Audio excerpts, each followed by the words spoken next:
E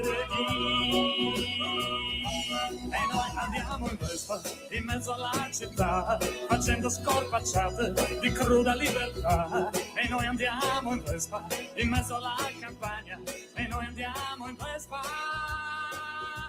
E noi andiamo in Vespa in mezzo alla città. Amiche e amici miei, ma non dell'avventura, buongiorno. Siete sulle magiche onde di Radio Libertà. Questa è la rassegna stampa. Io sono Antonino Danna, in accidentale sostituzione di Sammy Varin. Questa è la puntata di oggi, giovedì 23 di aprile dell'anno del Signore 2026. Cominciamo la nostra trasmissione, vi ricordo: date il sangue, in ospedale serve sempre, salverete vite umane, chi salva una vita umana salva il mondo intero. Secondo appello, radiolibertà.net. Fesso chi non lo legge, perché vi perdete un bellissimo giornale online dove ci sono liberamente il direttore responsabile Giovanni Sallusti, gli Autodafè di Giulio Cainarca, la rassegna stampa di Sammy Varin, videopillole e molto altro ancora. Cominciamo la nostra trasmissione, avete appena ascoltato Giorgio Bettinelli e noi andiamo in Vespa, canzone dell'anno 2002, perché il 23 di aprile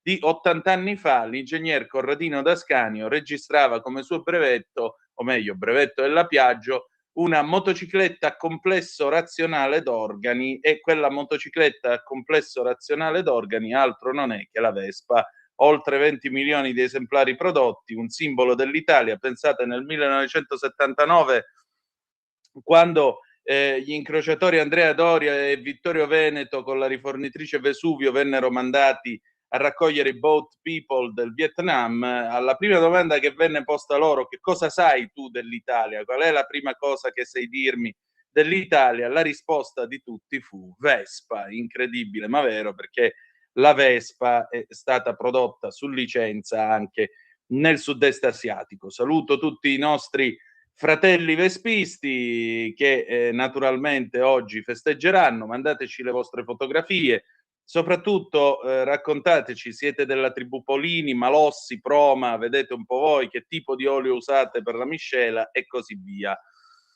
E anche San Giorgio oggi. Salutiamo i ragazzi del Regio Incrociatore San Giorgio, meglio noto come il vulcano d'acciaio, che a Tobruk da solo ha respinto gli attacchi degli inglesi. Una pagina di ardimento della nostra Regia Marina, oggi Marina Militare Italiana. Ne parleremo tra poco della Marina Militare Italiana, perché siamo pronti a mandare 4 unità, sarebbero 2 cacciamine, una nave appoggio logistico e una nave di scorta nello stretto di Hormuz. I temi oggi sono molto caldi e sono anche tanti. La questione del deficit PIL, lo stretto di Hormuz e il possibile impegno da parte della nostra Marina, il dramma a Catanzaro, questa madre che si è gettata con i figli nel vuoto, la procura di Palermo raccontata dall'inchiesta Scoop del Tempo, il dramma, lo scandalo delle escort e dei calciatori, il caro energia nell'UE. Siamo completamente impreparati, come potrete immaginare. Il ministro Nordio che parla di corruzione in modica quantità, e poi il Fatto Quotidiano che tira una bordata contro la Salis, no Ilaria, Silvia, la sindachessa di Genova, che a quanto pare, a parte la copertina patinata che ha fatto, a Genova niente. 0292947222, quando ve lo dirò io, dopo le 9 apriremo il telefono. Invece potete cominciare a mandarci le vostre zappe o WhatsApp che dir vogliansi direttamente adesso al 340 670 9659. Saluto il nostro Simone in regia, il nostro pescatore di magiche onde, lo saluto e gli auguro buon lavoro. E allora cominciamo subito. L'ANSA: Trump rilancia i colloqui venerdì, l'Iran sequestra 2 cargo a Hormuz, colpita una terza nave, Teheran non si fida degli USA, teme attacchi a sorpresa. La Marina Militare a Hormuz con 4 navi a fine guerra, ma i rischi ci sono. Calcio, l'Italia ai mondiali al posto dell'Iran, l'idea dell'inviato di Trump. Medio Oriente, il petrolio corre con lo stallo USA-Iran, il Brent sopra i $105. Via libera al nuovo DFP, l'Italia resta nella procedura UE, la rabbia di Meloni. Un'occhiatina anche alla BBC, ecco qua, la BBC che apre con lo stretto di Hormuz. Gli Stati Uniti dicono che non c'è alcuna cornice temporale sulla fine della guerra con l'Iran, e questo mentre Teheran afferma che la riapertura dello stretto di Hormuz non è possibile. La Casa Bianca dichiara che Donald Trump è contento del blocco dei porti iraniani, cosa che invece, secondo il principale negoziatore iraniano, che è Ghalibaf, il segretario del Parlamento iraniano, è un atto illegale ed è anche una violazione del cessate il fuoco. Un breve riassunto di quello che è successo nel corso della notte, fornito dalla BBC. Appunto, il presidente americano Trump dice che non c'è una cornice temporale sulla fine della guerra contro l'Iran, mentre la Casa Bianca dice che non ha ancora posto una nuova deadline per il cessate del fuoco che, come sapete, è stato esteso da Trump. Il principale negoziatore iraniano, Mohammad Bagher Ghalibaf, il presidente del Parlamento di Teheran, dichiara che non è possibile riaprire lo stretto di Hormuz a causa delle flagranti infrazioni al cessate il fuoco da parte di Stati Uniti e Israele. Il presidente iraniano Masoud Pezeshkian dice che il blocco americano e il fatto di non aver rispettato gli impegni presi sono i principali ostacoli ai negoziati. Con un'enfasi iraniana che dice che non riaprirà lo stretto, entrambe le parti sembrano aver raggiunto una situazione di stallo. Questo è quello che afferma il corrispondente al Nord America della BBC. L'Iran ha attaccato poi 3 navi da carico mentre tentavano di attraversare lo stretto di Hormuz e gli equipaggi di 2 di queste navi sono stati incarcerati dall'Iran. Israele e il Libano terranno invece un secondo giro di colloqui quest'oggi con il presidente del Libano Joseph Aoun, che dice che le comunicazioni sono in corso per provare ad estendere la deadline del cessate il fuoco. Sapete che si parlava di appena 10 giorni di cessate il fuoco. Permettetemi di aggiungere una cosa. Trump ha scelto la strada più facile perché con il blocco dello stretto l'Iran si strangola economicamente parlando, perché nulla entra, nulla esce del loro greggio e di conseguenza, tra l'altro, gli stoccaggi stanno arrivando quasi al culmine e questo significa che tra un po' l'Iran dovrà fermare anche l'estrazione dei pozzi, ci vorranno credo un paio di settimane, dopodiché l'Iran praticamente con il petrolio non ci potrà fare assolutamente niente. L'altro problema che verrà alle 7:41 e 20 secondi è l'acqua, perché l'Iran è una regione è un territorio molto arido, l'estate è molto calda, molto secca e le dighe purtroppo sono sotto i livelli, insomma, di sicurezza, di riempimento. Questo significa problemi con l'irrigazione dell'agricoltura, problemi con l'acqua corrente nelle case, problemi con le centrali idroelettriche. Vi ricordo che per effetto del fatto che questi farabutti degli ayatollah hanno speso soldi per costruire missili e droni e tentare la bomba atomica anziché costruire e riparare gli acquedotti che sono semplicemente marci e fanno acqua da tutte le parti, il 93% dell'acqua che si consuma nell'Iran viene assorbito dall'agricoltura che occupa solo il 10% del territorio nazionale. Pensate che inefficienza. Questi anziché dedicarsi a queste robe e magari chiedere aiuto a Israele che ha fatto fiorire il deserto con la sua irrigazione idroponica goccia a goccia, hanno preferito tentare di costruire una bomba atomica per distruggere Israele. Questo è il cervello di gallina di quelli con la barba a Teheran. Cominciamo adesso con le prime pagine dei quotidiani e a venire il quotidiano dei vescovi, l'ora delle scelte, titolo che ricorda l'ora delle decisioni irrevocabili, facciamo gli scongiuri. Il fatto, il DL sicurezza passa alla Camera, l'esecutivo lavora al nuovo decreto, nominati 5 sottosegretari, poi vedremo chi sono. Meno crescita e più debito, l'Italia sfora di poco il tetto UE sul deficit PIL, governa al bivio su armi, welfare, interventi contro la corsa dei prezzi. Meloni, la colpa è del super bonus, grazie Giuseppi. L'ultimo giorno del Papa in Africa, vedete la fotonotizia qui a centropagina, Leone nel carcere più duro, i canti e il ballo sotto la pioggia. Di spalla, Medio Oriente, nel piano UE contro il caro energia, stoccaggi e vigilanza sui costi, l'Iran sequestra 2 cargo, gli USA puntano all'accordo, La crisi della Casa Bianca, migranti, Epstein, lavoro, crolla il consenso di Trump. Fotonotizia, anche qui, seconda fotonotizia della prima pagina di Avvenire, Evita, fattore di rischio scoperta alla Cattolica, sindrome di Down, spiragli per una svolta. La tragedia di Catanzaro, mamma si getta con i figli, capire il dolore nascosto. Andiamo adesso avanti con il Corriere della Sera, mitico Corrierone, eccolo qua, l'apertura, il leader USA, colloqui possibili domani, Teheran, via il blocco ai porti, Mosca, nuovi insulti a Meloni, l'Iran sequestra 2 navi MSC, tensione a Hormuz, la Marina italiana pronti a inviare 4 unità dopo la tregua.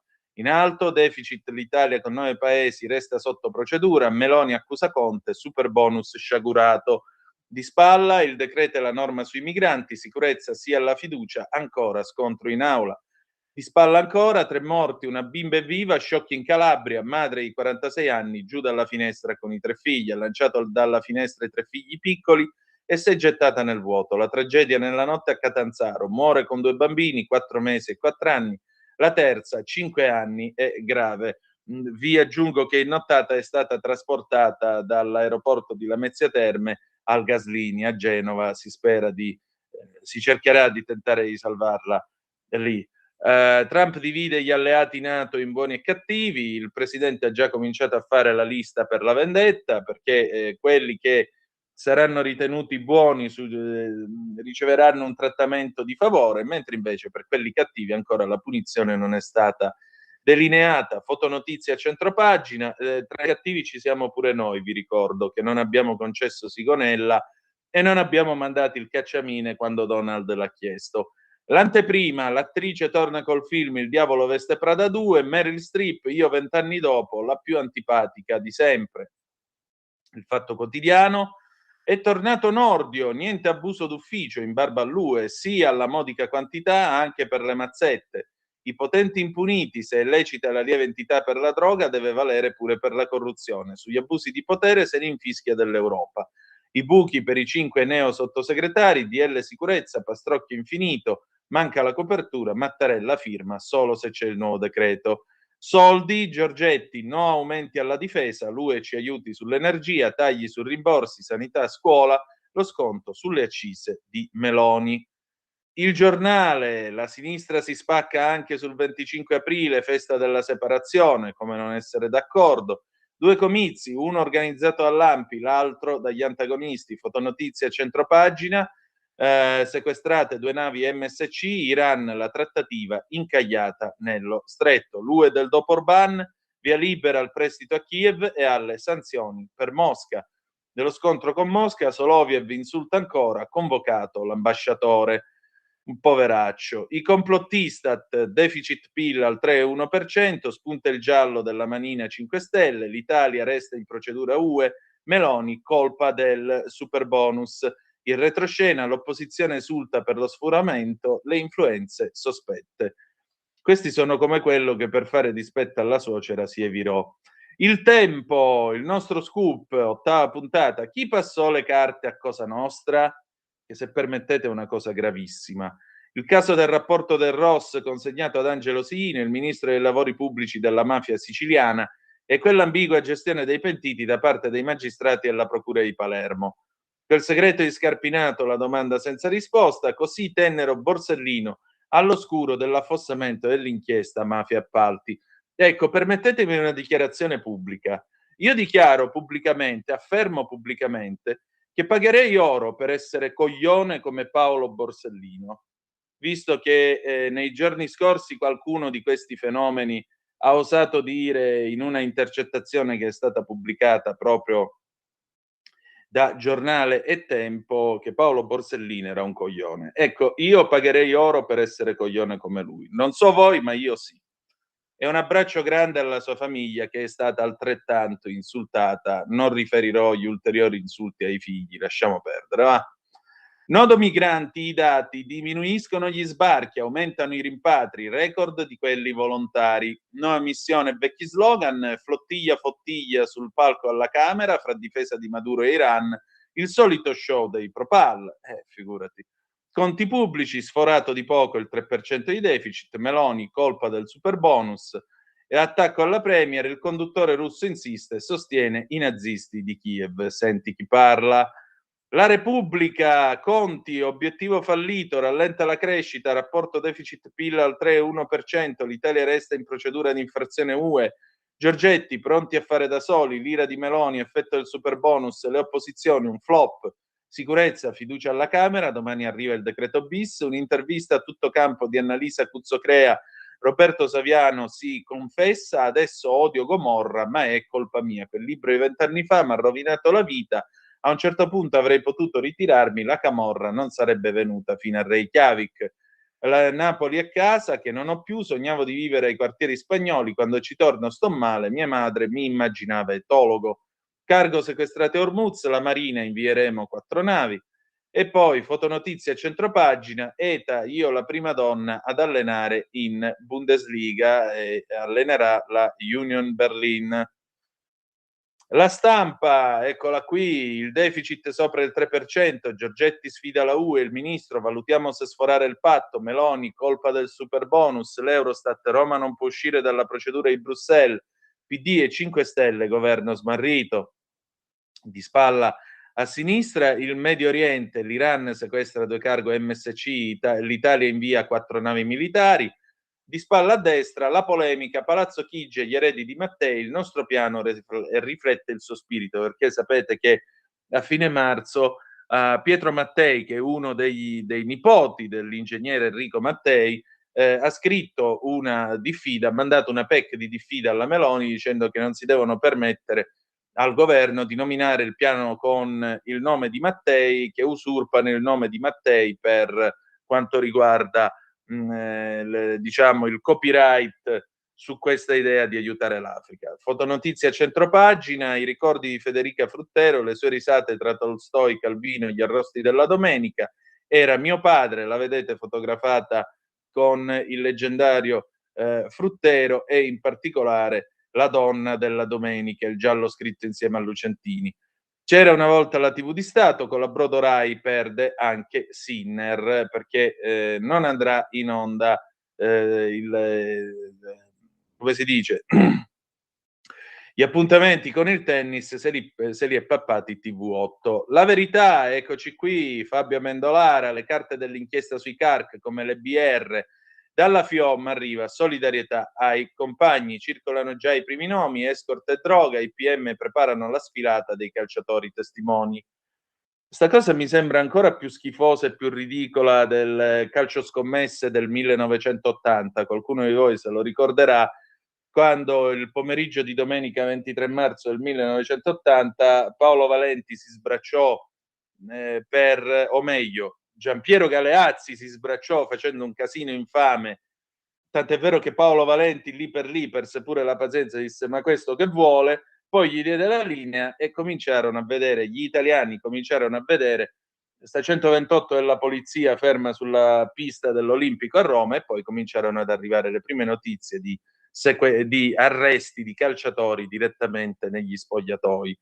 Svolta Meloni, al diavolo i vincoli UE, le regole stupide, i buchi del superbonus ci tengono sopra il 3% di debito PIL, Giorgia accusa Conte, rabbia per quei miliardi, Giorgetti, il mondo è cambiato e non si affronta coi parametri rigidi, l'Italia è un paese industriale, ora farà da sola, noi ministri dell'economia siamo come medici in un ospedale da campo, non basta l'aspirina. Vola il prezzo del bitume, la guerra in Iran ferma anche i cantieri, Salvini serve sforare. Stretto sempre più critico, 2 portacontainer sequestrate a Hormuz, Roma manderà le navi? Punto di domanda. La strana tregua, il rebus cessate il fuoco tra iraniani divisi e arsenali da riempire. L'emendamento sui rimpatri passa in Senato senza strilli, 3 giorni dopo si desta il colle, scandalo a scoppio ritardato e sospetto per un provvedimento simile a quello adottato da un sindaco nero e dem di New York. Fotonotizia a centropagina, eccola qua, elegante e ben truccata. Salis, tanta immagine, zero sostanza, tutti i guai che non risolve a Genova. La psicologa Chieffo ieri alla Camera, bimbi del bosco traumatizzati, per dividere le famiglie ci vuole la patente, ne scrive Francesco Borgonovo. E poi Silvana De Mari, la strage dei partigiani ad opera dei comunisti, per riempire di senso il 25 aprile il Premier lo deve celebrare a Porzius, dove tra l'altro ammazzarono Guido Pasolini, il fratello di Pierpaolo. Fu un assassinio a freddo e deliberato di partigiani che in teoria erano tutti dalla stessa parte. Libero, eccolo qui, avvisa all'Europa, il patto ci ha rotto, come non essere d'accordo, deficit al 3,1%, per uno 0,1 del PIL resta la procedura di infrazione UE, il Premier beffati da stime e super bonus, Giorgetti scostamento di bilancio, faremo da soli, tanti con noi. Nuovo piano europeo anticrisi, vogliono battere Teheran con voucher e pannelli solari. Ragazzi, io ve la dico qua, lo dico a quelli che diciamo sono diversamente giovani. Io vi dico solo queste due parole: una tantum. L'avete avuto i brividi, eh? Lo sentite quel 1974 che vi corre lungo la schiena, eh? Lucio Battisti, il Watergate e l'una tantum. Lo diciamo per gli altri che non c'erano, l'una tantum fu un provvedimento miserandolo, possiamo dire, preso dal governo italiano durante la crisi energetica di allora, perché bisognava comprare il petrolio che improvvisamente era andato alle stelle. Allora, chiunque avesse un'automobile, perché alla fine fanno sempre cassa su noi automobilisti, ricordatevelo, sopra i 1600 centimetri cubici l'automobile veniva considerata lusso. Quindi tutti quelli che avevano un'auto sopra i 1600 cc hanno dovuto pagare l'una tantum, da pagarsi una volta soltanto. L'idea era che, tra l'altro, lo Stato avrebbe restituito questi soldi chiesti così generosamente agli italiani. In realtà non vennero restituiti. Mai, ricordatevelo, mai. Vedrete. Io faccio 2005 di cilindrata, voglia di una tantum. Trump aspetta una proposta, Iran, la tregua è prorogata, nuovi insulti russi alla Meloni, pacificazione, c'è una sinistra che sul 25 aprile sta con la Russia, il film è l'abbaglio, per la liberazione parte il processo ad D'Annunzio, che palle sto 25 aprile, lo possiamo dire? Diffusi tutti i nomi a caso, escorti, calciatori alla gogna, anche se non sono indignati. No, diciamo che palle, perché non è la festa in sé, è questo continuo appropriarsene di una certa sinistra, manco di tutta la sinistra, proprio degli eredi dei comunisti, che ogni volta ti vengono a dire se la puoi pensare come noi è grazie ai partigiani. E io quando questi signori fanno sti discorsi penso alle ossa di ragazzi di 18-20 anni venuti da tutto il mondo, specialmente nei cimiteri di guerra americani, inglesi e compagnia bella di cui è disseminato questo paese, che fremono di indignazione. Diffusi tutti i nomi a caso, escorti, calciatori alla gogna, anche se non sono indignati. Polemica in Romagna, nell'ex villa Mussolini arriva la sagra del kebab. 7:56 minuti e 46 secondi. Diamo un'occhiata adesso a Italia Oggi e al Quotidiano in Sicilia, i nostri due quotidiani economici. Italia Oggi è certamente c'è la riforma, via libera al testo unico che razionalizza norme stratificatesi fin dal 1929, salute, novità su servizi online, cassetto fiscale, ISA, computo perdite, notifiche al domicilio digitale. Ne scrivono Cerisano e Poggiani a pagina 21. Ancora, stop lieve entità nello spaccio di droga, giro di vite sui furti in casa e su carte elettroniche. Ne scrive Ferrara a pagina 22. Poi ancora, Corso Buenos Aires a Milano, Mondadori apre la 13ª libreria a Milano, 12 vetrine, 350 metri quadri, lavoro, più di 7 aziende su 10 non superano i controlli ispettivi di INL, INPS e INAIL, scovati 22.000 lavoratori in nero, recuperati 1,3 milioni di contributi evasi, Franca Floris, pagina 28. Titolare, le critiche del Gafi, titolare effettivo bocciato per accesso incompleto alle informazioni, debolezze nella vigilanza sui soggetti non finanziari. E poi Alessandra Ricciardi, intervista all'analista Claudio Torlizzi, che dovremmo a tutti i costi ritrovare anche a Zoom. L'Europa è in ritardo sull'energia, ha trascurato Africa e Sud America. Diritto al rovescio, implacabile come sempre Pierluigi Magnaschi. 10 anni fa, dopo la Brexit, l'UE sembrava spacciata, al suo interno i partiti che chiedevano l'uscita dall'Unione diventavano sempre più forti, basti pensare alla Le Pen in Francia, alla Lega, ai 5 Stelle, a Fratelli d'Italia in Italia. 10 anni dopo, ecco che non si parla più di Frexit, Italexit o Grexit, ma casomai del ritorno della Gran Bretagna in Europa. Il campione dei nazionalisti, che ha dato filo da torcere ai politici europei per più di 10 anni, Viktor Orbán, sembra uscito di scena.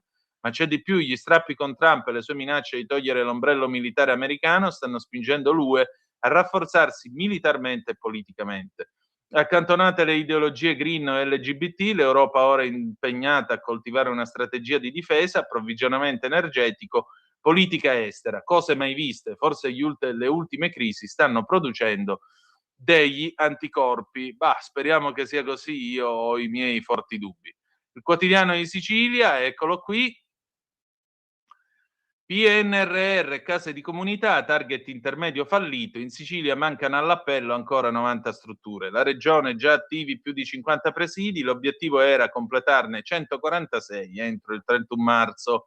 Dalle province, Palermo, impianti di sicurezza, scuole e asili, gara per l'antincendio, Catania parla l'assessore, Orti Cibali, corsa contro il cemento, clamoroso al Cibali, ecco, questo era tra le 100 cose da fare prima di morire, dire alla radio pure io clamoroso al Cibali. Messina, Unimee, ordini, professioni, spiaggia intesa per la sostenibilità. Sono le 7:59 minuti e 46 secondi sulle magiche onde di Radio Libertà. Noi adesso ce ne andiamo in pausa e torniamo ascoltando i Village People in the Navy 1979, a tra poco.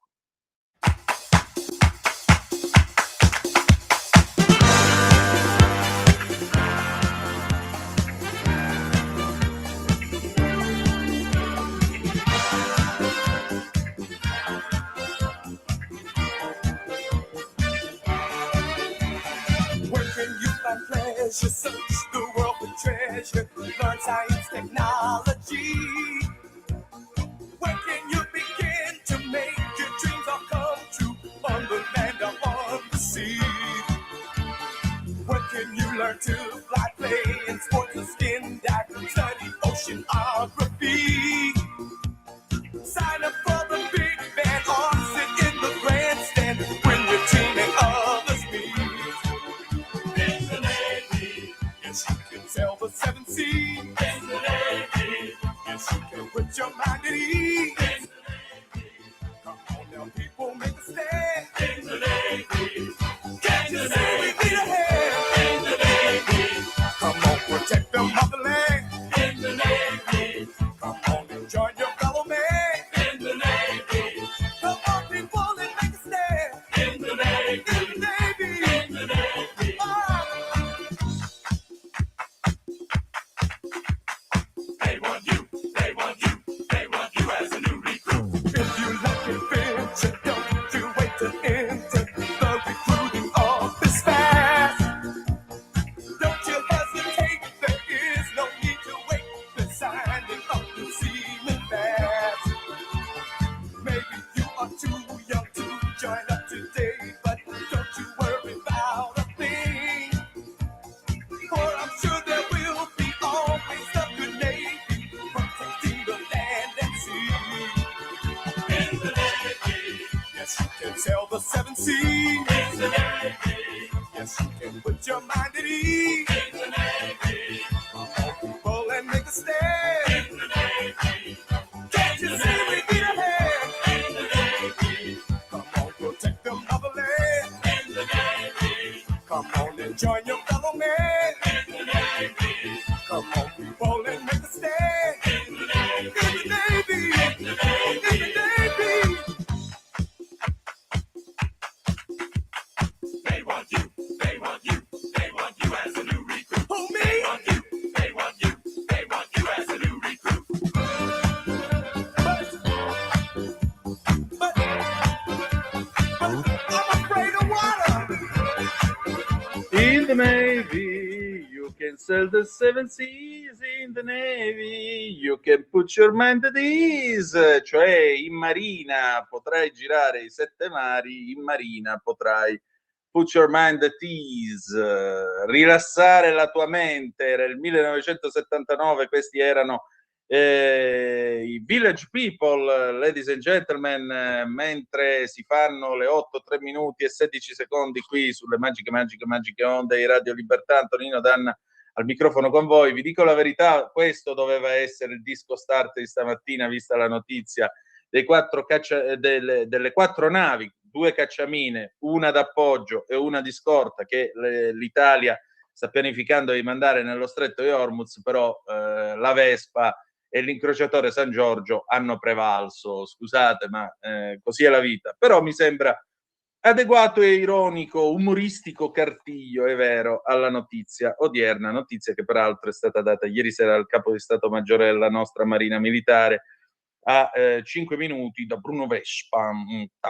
Allora, sono arrivati, vi giuro, io quando sento Bruno Vespa parlare, perdonami Bruno, perdonami per l'affetto che ti portava mia nonna Concetta, che è sempre stata fan di Porta a Porta, ma credimi, quando io ti sento parlare mi viene in mente Fiorello che ti imita, che ci posso fare?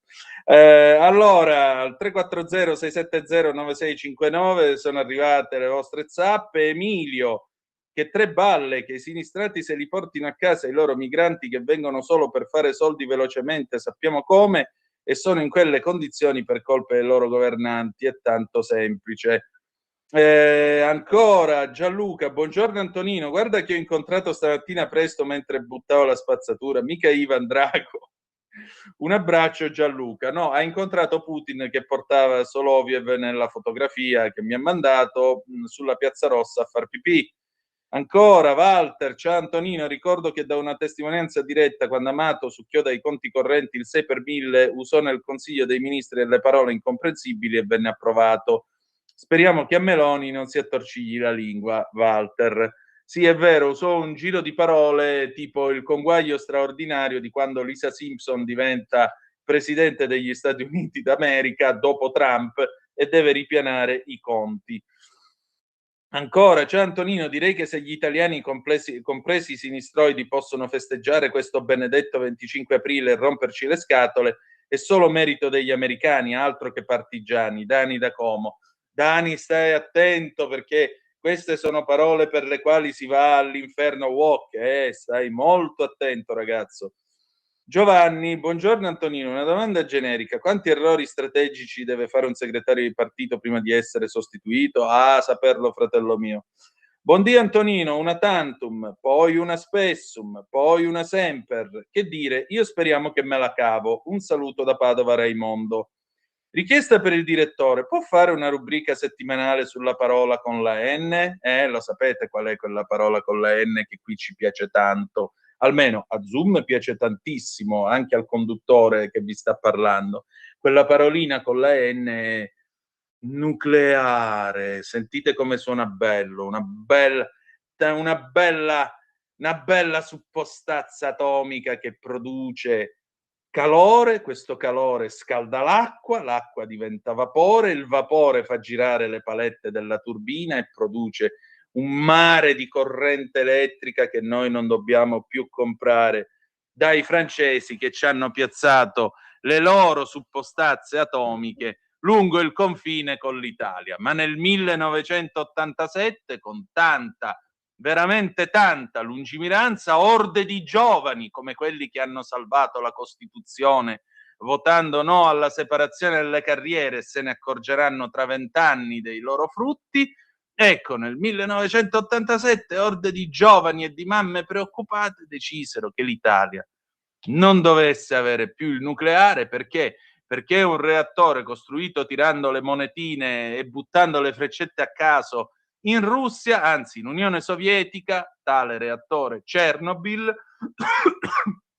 un reattore che aveva misure di sicurezza così ridicole che i fisici occidentali si toccavano soltanto a nominarlo, è saltato per aria. Perché? Perché dei fenomeni dovevano procedere al collaudo dell'ultimo reattore ancora già in servizio ma non ancora ufficialmente collaudato, e in quell'economia pianificata nessuno fece il dovere di controllare un cacchio di niente. Amen. Va bene, lasciamo stare perché io quando penso a queste cose, insomma, mi basta guardare le bollette che arrivano, mi basta vedere un paese nel quale dobbiamo bruciare ancora gas e carbone per produrre corrente elettrica, no? Poi però arrivano gli invasati green e ti vengono a dire ma no, ma il futuro è il frullino, è energia solare, il futuro sono le pale eoliche messe dappertutto a violentare il panorama, messe in mare, messe qua, messe là. Sì, bello, come no. Infatti le pale eoliche, i pannelli, tutta sta roba qua danno una produzione costante e continua nel tempo. Non è che vengono le giornate di pioggia o cala il vento o le montano in posti dove il vento c'è ogni tanto. No, per carità. E comunque io condivido Vittorio Sgarbi. Vittorio Sgarbi ha ragione da vendere quando dice che le pale eoliche sono uno stupro del paesaggio. Se voi prendete l'autostrada A26 da Voltri a salire verso il passo del Turchino, a un certo punto, passata l'area di servizio, prima di una galleria ce n'è una montata accanto all'autostrada che specialmente di notte è un mostro, mette veramente paura da quanto è brutta. Però evidentemente passa qualcuno con la Tesla e dice: "Oh, che bello, guarda, così non inquino e posso ricaricare e fare il pieno per fare 300, 500 chilometri in 2, 3 ore. Che problema c'è?" Io mi fermo e 70 litri di benzina li faccio in 10 minuti, ma questa è un'altra storia. Va bene, cominciamo con il tema del deficit PIL, anche perché, vi ripeto, sono assai gli argomenti di quest'oggi, le 8, 9 minuti e 50 secondi. Vi ricordo 340-670-9659 se volete essere dei nostri attraverso le zappe o WhatsApp. Andiamo subito su Avvenire, così abbiamo tutta la questione per intero. Paginata numero 2, Conti il verdetto, l'Italia resta in procedura, Meloni una beffa, la crescita è infrenata. Il Consiglio dei Ministri vara il DFP alla luce del nuovo quadro, PIL 26 solo allo 0,6%, il debito sale, il titolare del MEF, cioè Giorgetti, ci saranno aggiornamenti, Schlein, Conte e Renzi, un fallimento totale. Il rapporto deficit-PIL, scrive il collega Maurizio Carucci, il rapporto deficit-PIL dell'Italia l'anno scorso, pur scendendo, si è fermato al 3,1%, non basta per uscire con un anno d'anticipo dalla procedura europea per disavanzo eccessivo. Sia l'Istat che l'Eurostat confermano lo stato di salute delle nostre finanze, l'indebitamento netto è diminuito rispetto al 3,4% del 24, confermando le prime stime, mentre l'Eurostat, nel certificare che 11 stati su 27 sono rimasti sopra la soglia del 3% e con la Francia addirittura il 5,5%, vede il debito pubblico dell'Italia in salita al 137,1% del PIL nel 2025, oltre 2 punti in più rispetto al 134,7% del 2024. Resta il secondo debito nell'UE alle spalle della Grecia, che si attesta in calo al 146,1% del PIL dal 154,2%. Sotto i valori dell'Italia è il debito della Francia, in aumento al 115,6% del PIL dal 112,6%. Rammarico per aver mancato di poco l'obiettivo da parte della Presidente del Consiglio, Giorgia Meloni. Fa arrabbiare che saremmo stati comunque sotto il 3% di deficit se, anche nel 2025, non avesse gravato l'esborso di miliardi di euro per il superbonus. Il paradosso è che da molti anni ormai i primi dati Istat sottostimano il PIL effettivo per poi rivederlo al rialzo. Con buona probabilità questo accadrà anche per il 25, rivelandosi una beffa per l'Italia e per gli italiani. Già martedì pomeriggio era stato lo stesso ministro dell'economia, Giancarlo Giorgetti, in una riunione a via 20 settembre con vice e sottosegretari a spiegare che le speranze di abbattere il disavanzo sotto al 3% si sarebbero infrante. Comunque, solo il 3 giugno prossimo la Commissione UE presenterà il pacchetto di primavera del semestre europeo, in cui sarà definitivamente decisa l'uscita o meno dell'Italia dalla procedura di deficit. Ieri lo stesso Giorgetti, nella conferenza stampa seguita al Consiglio dei Ministri che ha approvato il DFP, documento di finanza, non ha potuto far altro che accettare con una punta d'amarezza la crudeltà dei numeri e adeguarsi. Il governo ha rivisto sia il PIL 2026 che quello 2027 da più 0,7 a più 0,6. In quello che è un primo progetto di bilancio, l'indebitamento netto, ovvero il deficit annuale, sale quest'anno dal 2,8% della precedente stima al 2,9 del 27, dal 2,6 al 2,8 nel 28, dal 2,3 al 2,5. Preoccupa di più il debito, che è dal 137,1 del 2025, stimato in ulteriore crescita al 138,6 nel 26, al 138,5 nel 27 e al 137,9 nel 28. Eppure il ministro se l'è presa con le rate del vecchio superbonus. I dati ne risentono ancora, ci pesa per 40 miliardi di euro nel 2026, poi ci sarà la coda di 20 miliardi nel 27, senza l'andamento del debito sarebbe stato discendente, ha precisato il ministro. Grazie Conte. Il custode dei conti pubblici ha poi commentato la sentenza Eurostat. Come diceva Boscov, l'allenatore della Sampdoria, rigore è quando arbitro fischia. Puoi essere d'accordo o no, ma sono queste le regole del gioco, ha detto. A me l'uscita dalla procedura interessava moltissimo fino al 28 febbraio 2026, data dell'attacco all'Iran. Dopo, assolutamente meno. Già che ci siamo, vi diciamo della diffida degli eredi dell'ingegnere Enrico Mattei. Cosa è successo? Pietro, nipote d'erede di Enrico Mattei, ha diffidato Palazzo Chigi per aver usato il cognome di suo zio nel piano per il continente africano.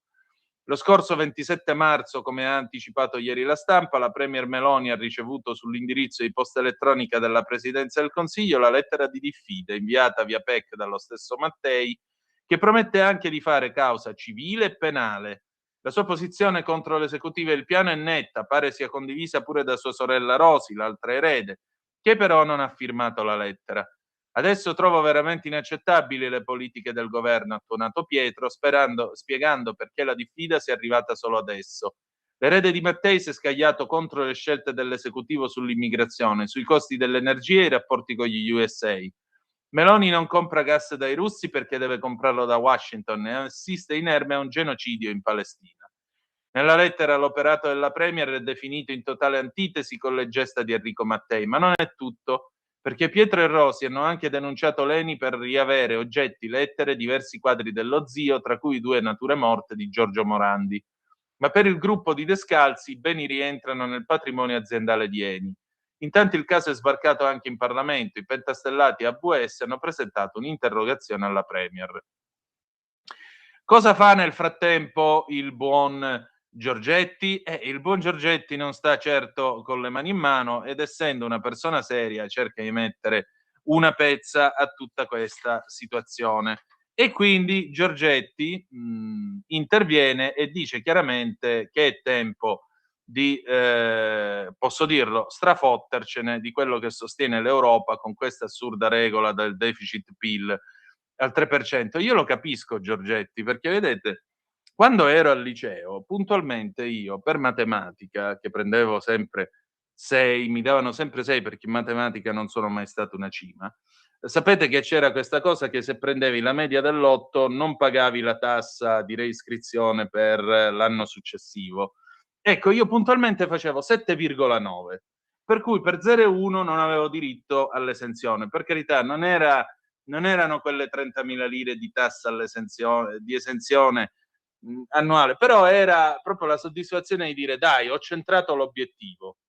Ecco, io capisco Giorgetti perché 3,1, anche lui per 0,1 non è riuscito a fare centro e stavolta non è purtroppo per la matematica, ma per il superbonus. Quindi quelli che si devono rodere il fegato, perdonate, siamo tutti noi, 60 milioni di italiani. Le critiche alla Commissione, siamo qui su Libero, Giorgetti all'Europa, sullo scostamento pronti a fare da soli, fa bene. Il titolare dell'economia: bisogna essere pronti e flessibili per rispondere all'emergenza energetica. Anche altri ministri europei la vedono come me. Non è accettabile la rigidità dell'Unione in un mondo completamente diverso. E infatti, cosa dice il buon Giorgetti dopo aver citato appunto Boscov, rigore è quando arbitro fischia? Dice questo paragone ci serve per spiegare che nella partita, ne scrive il collega Fabio Rubini, che saluto, nella partita che il governo sta giocando con Bruxelles, il ministro dell'economia ieri pomeriggio ha battuto il calcio d'inizio del secondo tempo. Quello che nelle intenzioni del governo dovrebbe portare la Commissione europea magari non a cambiare le regole, ma certo ad ammorbidirle. Parliamo del famigerato patto di stabilità europeo e del piano avvertimento di Giorgetti. Non chiedo la sospensione del patto, ma di allentare le regole. In caso contrario, sullo scostamento di bilancio non escludo che potremmo muoverci da soli. Però, racconta il ministro, siccome parlando con i miei colleghi, gli altri ministri economici dell'UE, in tanti si ritrovano come me a fare il medico nell'ospedale da campo, In tanti condividiamo il nostro modo di vedere la situazione. Abbiamo feriti che arrivano da tutte le parti e che dobbiamo curare, non possiamo dargli l'aspirina. Servono medicine più forti che solo gli stati nazionali possono somministrare. E se altri paesi, ad esempio la Germania, dovessero spingere su Ursula von der Leyen, ecco che la situazione potrebbe sbloccarsi senza forzature eccessive. Se questo non dovesse avvenire, si farà da soli. Un concetto che in casa Lega non è nuovo. Il primo tempo della partita l'aveva giocato sabato scorso Matteo Salvini, che dal palco della manifestazione di Piazza Duomo a Milano aveva avvertito l'Unione Europea: o ci date più libertà di spendere i nostri soldi per aiutare gli italiani, o agiremo per conto nostro. Un messaggio che evidentemente era stato concordato con Giorgetti. Tornando a ieri, il ministro ha anche spiegato quali saranno le priorità di politica economica del governo nelle prossime settimane, quando verrà scritta la manovra. Non prima però di aver tirato le orecchie a quei politici che hanno esultato per le disgrazie del governo. Vedo i commenti, capisco che in questo paese ci sono anche dei dirigenti sportivi che hanno esultato per l'eliminazione della nazionale dai mondiali di calcio, quindi è anche evidente che ci siano tanti che esultano perché una decisione di questo tipo vada contro l'interesse nazionale. Siamo un paese fatto così, altrove normalmente non avviene. Poi le priorità, quella assoluta per quanto riguarda l'economia, a mio giudizio, è quella di tamponare la situazione dell'incremento degli oneri per i combustibili, in particolare per gli autotrasportatori, perché questo è uno dei principali fattori di tensione inflazionistica sui prezzi al consumo, più o meno oggettive e più o meno di ordine speculativo. Per questo dobbiamo cercare in qualche modo di definire e limitare comportamenti opportunistici e per fare questo dobbiamo muoverci. So che le categorie sono sul piede di guerra e credo che questa sia la priorità assoluta in questo momento. Così come importante sarà capire cosa succederà dal 1° maggio con le accise dei carburanti. Spiega Giorgetti, la settimana prossima valuteremo l'ordine di priorità. E sulla manovra il ministro anticipa che sicuramente dovrà essere adeguata alle situazioni del momento. Se noi non facciamo nulla, aumentano i prezzi dei carburanti, aumenta il prezzo dell'energia, aumenta l'inflazione. Io non posso venire qui e dire che non è cambiato niente, perché cadrei nell'errore che rimprovero ad altri. Penso che dobbiamo prendere atto della situazione nuova. Bene così. Chiudiamo questa pagina dedicata appunto al deficit PIL e passiamo a occuparci della questione Hormuz e in particolare in the Navy, appunto il fatto che la Marina Militare ha già definito, pianificato l'eventuale invio di 4 nostre unità nello stretto da cui passa, vi ricordo, il 20% del greggio mondiale. Eccoci qua, pagina 3 del Corriere della Sera, negoziati di nuovo nel caos, la Marina Militare Italiana 4 unità per la missione nello stretto, gli USA 6 mesi per sminarlo, la sfida dei duri del regime. Ecco il duro, eccolo qua, Mohammed Ghalibaf, presidente del Parlamento iraniano, capo della delegazione negoziale della Repubblica Islamica, dall'inizio della guerra dopo le decapitazioni della leadership del regime, è l'uomo che tira le fila delle decisioni. Questo tizio è un tizio interessante di volta gabbana, perché io me lo sono andato a cercare su Wikileaks, ne ho scritto di lui su Italia Oggi, di questo galantuomo. Voi dovete sapere che questo qua ha fatto una vita, la carriera dentro i Pasdaran, dopodiché, attorno all'inizio degli anni 2000, era sindaco di Teheran, e lui era in realtà il gruppo a cui apparteneva si chiamava Terza Forza. Cioè loro erano in antitesi ad Ahmadinejad. Ahmadinejad, ve lo ricorderete, è quello che è passato alla storia essenzialmente per la gara di vignette sull'Olocausto, col buon gusto che lo contraddistingueva, e l'essere andato in un incontro in Occidente dicendo che a Teheran omosessuali non ce ne sono, anche perché loro li impiccano, questo lo diciamo per chi difende gli ayatollah. Questo tizio qua si era messo insieme col suo amico Larigiani, che vi ricordo è stato fatto fuori nel corso della guerra, si era messo in una posizione di fronda rispetto ad Ahmadinejad e soprattutto il protettore di Ahmadinejad, cioè la buonanima, si fa per dire, dell'Ayatollah Ali Khamenei, che era la guida suprema dell'Iran.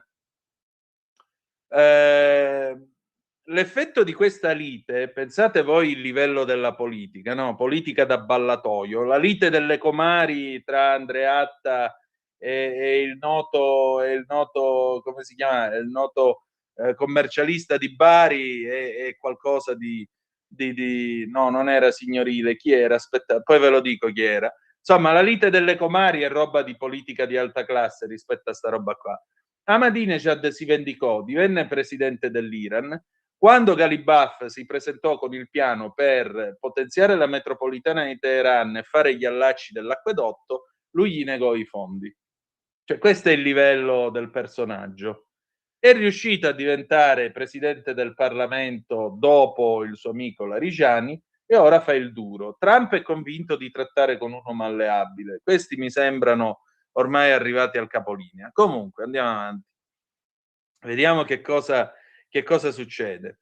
L'esperta Liva Ez spiega che gli iraniani sarebbero disposti a reggere altri mesi di guerra, gli americani no. Trump non sopporterebbe lo stretto di Hormuz chiuso per altre 3 settimane di fila. La verità è che l'economia degli ayatollah, già in pezzi prima del 28 febbraio, arrancherebbe sotto il peso di un conflitto prolungato. Eppure l'elite al comando sembra pronta a stringere i denti e a resistere, costi quel che costi. La voragine che separa i due mondi balza agli occhi del confronto tra le parole dell'una e dell'altra parte. Trump dice di concedere all'Iran una breve tregua, 3 o 5 giorni al massimo, perché il regime trovi il tempo di elaborare una controproposta seria. Altrimenti il cessate il fuoco esteso svanirà. Non si tratta di una pausa infinita, sottolineano da Washington, ma di un ultimatum con la clessidra già rovesciata. Qualcuno dice sino a domenica. Basta passare però all'agenzia semiufficiale Tasnim, voce dei Pasdaran, e il copione si capovolge. Lì scrivono che l'Iran non avrebbe nemmeno accettato formalmente la proposta di tregua e smentiscono di essere pronti a negoziare già da venerdì. Le ragioni della crisi negoziale restano ancora sfocate. Il presidente americano dà la colpa agli iraniani, dipingendoli come gravemente divisi e incapaci di concordare una posizione comune. La Repubblica Islamica invece accusa Trump di non revocare il blocco ai porti e aver sequestrato una loro nave, mentre ci si provava a sedere. Secondo Dennis Citrinowitz, che è stato già nostro ospite a Zoom, altro esperto di Iran, se gli Stati Uniti non esercitano una pressione sufficiente sull'Iran, esiste il rischio concreto che Trump perda la pazienza e si ritrovi costretto a una nuova escalation militare o al ritiro dal conflitto. Se il blocco dovesse rivelarsi efficace, è probabile che gli ayatollah rispondano moltiplicando la pressione sul sistema globale. E l'esperto ricorda che la Repubblica Islamica ha storicamente dimostrato grande tolleranza alle pressioni economiche. Il direttore del giornale dell'opposizione Iran International scrive che a Teheran circola la voce che Washington avrebbe tacitamente sollevato il blocco marittimo, senza ammetterlo pubblicamente, aprendo la strada a colloqui già sabato o al più tardi lunedì. Questa versione potrebbe rivelarsi vera, ma potrebbe anche essere una narrazione costruita ad arte dal regime per tornare ai negoziati e salvare la faccia. Si dice anche di una possibile apertura di Teheran a una sospensione di 15 anni dell'arricchimento dell'uranio e alla fine dei trasferimenti di armi ai suoi alleati, voci non confermate. I risultati di questo secondo round di negoziati nemmeno partito si vedono tra le onde agitate di Hormuz. Negli ultimi giorni la battaglia si è trasformata in guerra di blocchi navali, un duello dove entrambe le parti tendono agguati ai mercantili, intercettandoli e sequestrandoli. Occhio per occhio, nave per nave, dicono gli iraniani, mentre il Pentagono fa sapere che per ripulire lo stretto dalle mine serviranno almeno 6 mesi. Anche la Marina Militare Italiana entra in gioco, pianificato l'invio di 4 navi Hormuz, 2 cacciamine, un'unità di scorta e una logistica. Siamo all'interno di una coalizione internazionale. Dall'Europa ci sono Francia, Inghilterra, Olanda e Belgio. I nostri leggendari cacciamine. Nel frattempo altre zappe al 340 670 9659. L'immenso Berengario in Subrico ci manda una foto della piana del Fucino. Buongiorno da Berengario in Subrico da Cocullo, buongiorno a te. Vediamo un po'. Ciao Antonino, direi che se gli italiani, compresi i sinistroni, ma questo me l'hai già detto, Dani. Ah, sono una femminuccia e ci tengo. Ciao Dani. Dani, scusa, ma io con il messaggio non sapevo, insomma, che tu appartenessi alla costola d'Adamo. Buongiorno, appena sentito Conte, chiamato Giuseppe e anche Pinocchio, si dimentica che con i nostri soldi paghiamo gli avvocati per compilare i documenti per i clandestini per restare in Italia, senza avere alcun diritto, senza poi farla troppo lunga, dottori, sindacati, eccetera, per le false richieste. E io pago, forse lui no. Vabbè, andiamo avanti con la nostra rassegna stampa. Sono le 8:28 minuti e 11 e 16 secondi, e in particolare adesso noi andiamo a vedere il dramma di Catanzaro, e il dramma di Catanzaro lo vediamo su Repubblica a pagina 23, eccolo qua. Purtroppo, perché mentre tutto questo accade, noi abbiamo questa madre di famiglia, 46 anni, Anna Democrito, che si è lanciata nel vuoto con i figli, getta i bimbi nel vuoto, si butta dal balcone, morti madre e 2 figli. Catanzaro avevano 4 anni e 4 mesi, grave un'altra sorellina, soffriva di depressione postpartum, ma rifiutava aiuti. Alessia Candido ne scrive per Repubblica: un ciuccio rosso rotolato vicino alla ruota di un'auto, un mazzo di fiori, strisce in nastro bianco e rosso stese ieri all'alba dalla polizia, i cocci di una famiglia che si trincerava dietro un'apparente normalità. A via Zanotti Bianco, quartiere residenziale a un passo dal centro di Catanzaro, rimane solo questo il volo disperato di Anna Democrito, 46 anni, 3 figli, un malessere che la divorava, tanto da spingerla ad aprire la finestra in piena notte, lanciare giù i figli e poi seguirli. All'ospedale pugliese invece c'è una bambina, Maria Luce, 5 anni e mezzo, l'unica sopravvissuta che lotta per la vita, mentre il padre Francesco cerca ancora di capire il perché di tutto questo. Ricorda solo uno schianto, forse grida che lo hanno svegliato, ha detto al pubblico ministero Graziella Viscomi, agli investigatori della mobile che ieri ci hanno parlato. Poi ha trovato il letto vuoto come la culla e i lettini, la finestra del balcone aperta. 3 piani più sotto ha visto l'orrore, i corpi della moglie e dei figli, tutti ancora in pigiama riversi, la sua famiglia cancellata. In strada ci ha provato a rianimare i bambini, ma per i più piccoli, un neonato di appena 4 mesi e il fratello di 4 anni, non c'è stato nulla da fare. Così come per Anna Democrito, morta con un rosario stretto in mano. Non hanno potuto fare neanche i soccorritori arrivati in fretta insieme agli agenti di polizia che qualcuno del vicinato, svegliato dallo schianto e dalle urla disperate dell'uomo, subito ha chiamato. Solo Maria Luce, la bambina più grande, è riuscita a continuare a lottare e arrivare ancora viva in ospedale. Aveva lesioni importanti all'aorta toracica, gravi danni al fegato e alla milza, ma il delicato intervento a cui l'hanno sottoposta i medici ha permesso di stabilizzarne le condizioni. Non appena possibile, ha fatto sapere Stefania Faragò, primario del reparto di rianimazione e terapia intensiva in cui è ricoverata, verrà trasferita al Gaslini di Genova. In procura intanto si lavora, secondo le prime ipotesi Anna Democrito avrebbe preso in braccio i figli, li avrebbe lasciati cadere giù per poi seguirli. La conferma arriverà forse dalle telecamere che gli investigatori della mobile stanno esaminando, e molto spiegheranno anche le autopsie sui corpi delle 3 vittime, ma dubbi sulla volontarietà del gesto allo stato non ce ne sono. È un omicidio con suicidio, taglia corto un investigatore. Le indagini, hanno fatto sapere i magistrati, proseguono per delineare le motivazioni dell'insano gesto connesso alla condizione psichica della donna, che già in passato aveva manifestato un disagio di natura psichiatrica.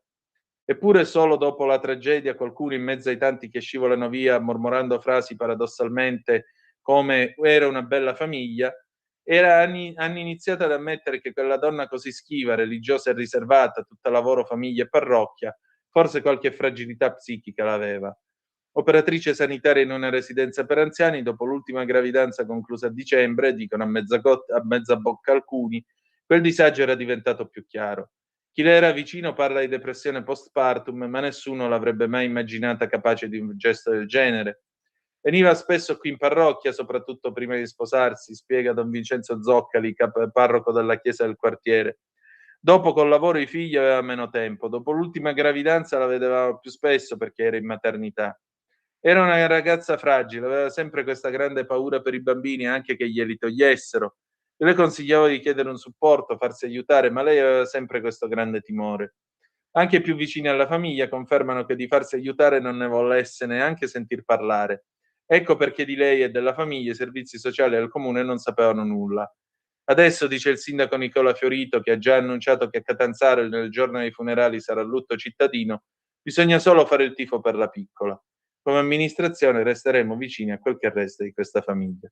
Le 8:32 minuti e 50 secondi, noi andiamo in pausa, il meteo, e poi dopo torniamo con Enrico Ruggeri, Polvere del 1983, a tra poco.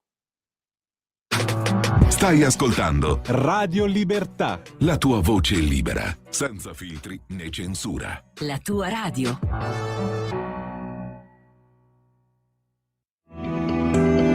Il meteo.it presenta le previsioni del giorno.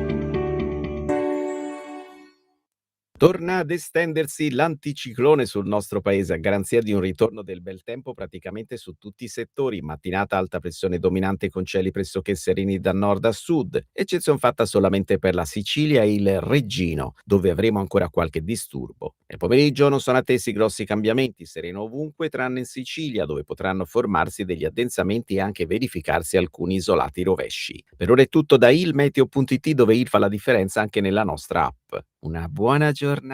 Da Lorenzo Tedici. Avete ascoltato le previsioni del giorno. Lo amiamo perché ci offre sempre le cose più buone e naturali. Linea Alberto Acerbis. Problemi respiratori, tosse, raffreddore, tosse secca, tosse grassa. Abbiamo il prodotto che ti può aiutare. Bronco Free, la soluzione bevibile alla bava di lumaca, timo, verbena, altea, papavero e marrubio. Un insieme di erbe e di prodotti che aiutano a sciogliere il catarro e a favorirne l'espettorazione in maniera naturale. La tosse è un meccanismo espulsivo naturale che il nostro organismo mette in atto quando all'interno delle nostre vie respiratorie entrano virus, entrano batteri, entrano sostanze che il nostro organismo ritiene dannose. Come fare per calmare la tosse? Bisogna sciogliere il catarro e favorirne l'espettorazione attraverso un mucolitico naturale. La bava di lumaca, infatti, attraverso gli enzimi litici in essa contenuti, aiuta a sciogliere appunto il catarro e aiuta la sua espulsione. Abbiamo un'offerta straordinaria per voi stamattina. Se dite ascolto Radio Libertà e chiamate lo 030 68 40 408, 3 flaconi di Bronco Free a 59 euro, e se dite ascolto Radio Libertà voi non pagate le spese di trasporto e in più avete uno splendido omaggio. Chiamate adesso 030 68 40 408. Stai ascoltando Radio Libertà, la tua voce libera, senza filtri né censure, la tua radio.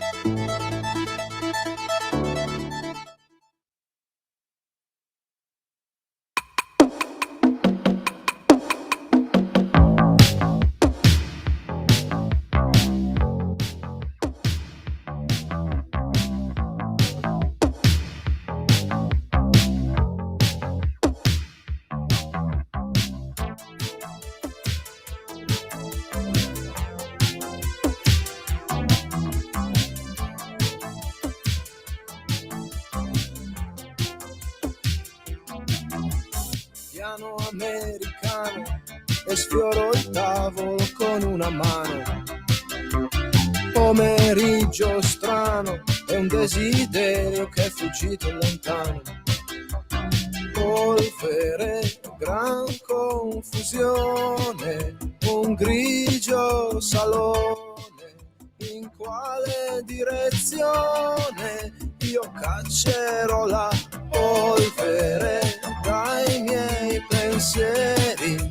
E quanti misteri, coi pochi poteri che la mia condizione mi dà.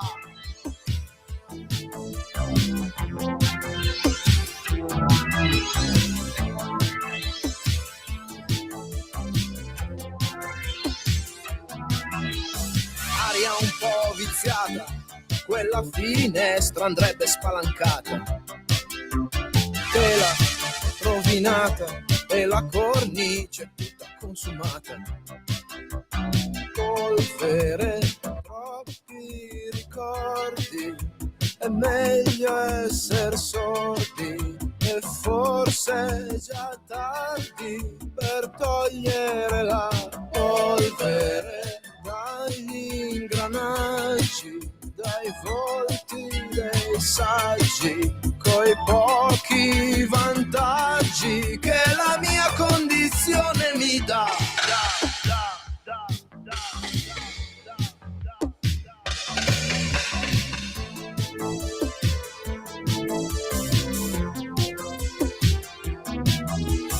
Non mi cercare, che non mi riconoscerai. Non mi cercare, che non mi riconoscerai. Non mi cercare, che non mi riconoscerai. Non mi cercare, che non mi riconoscerai. Figurati Enrico, chi ti cerca? Io non mi permetto minimamente. Questo era Enrico Ruggeri con Polvere del 1983, le 8:38 minuti e 52 secondi sulle magiche onde di Radio Libertà. Antonino Danna al microfono con voi per questa rassegna stampa in accidentale sostituzione di Sammy Varin, che ritroverete domani. Però nel tornare un attimo ai nostri conti, Salvini estende l'allarme al bitume, scrive La Verità, aumentato del 70%, i cantieri sono fermi. Il ministro: con questi costi le aziende non possono asfaltare le strade, per farlo c'è da litigare con l'Unione Europea. Pesanti le ricadute sull'edilizia, il vice premier rassicura: farò di tutto per evitare il blocco dell'autotrasporto. Cosa dice il ministro, nonché vice premier, nonché segretario della Lega Matteo Salvini? Dice questo, cioè il bitume è aumentato del 70%, questo vuol dire che le aziende non possono asfaltare le strade, l'allarme lanciato dal ministro per i trasporti vice premier Matteo Salvini, che domanda in modo provocatorio: quindi cosa si fa? Non asfaltiamo più le strade a Firenze, in Italia, perché a Bruxelles hanno deciso che non le dobbiamo più asfaltare? Ce ne freghiamo e lo facciamo lo stesso, però significa litigare, e mette il dito nella piaga. Non basta lo sconto accise, certo è meglio pagare 25 centesimi in meno che in più, ma non è sufficiente. A proposito della questione appunto delle difficoltà e in particolare della questione del deficit PIL, ieri si è svolto al Ministero dei Trasporti l'incontro con le principali associazioni dell'autotrasporto.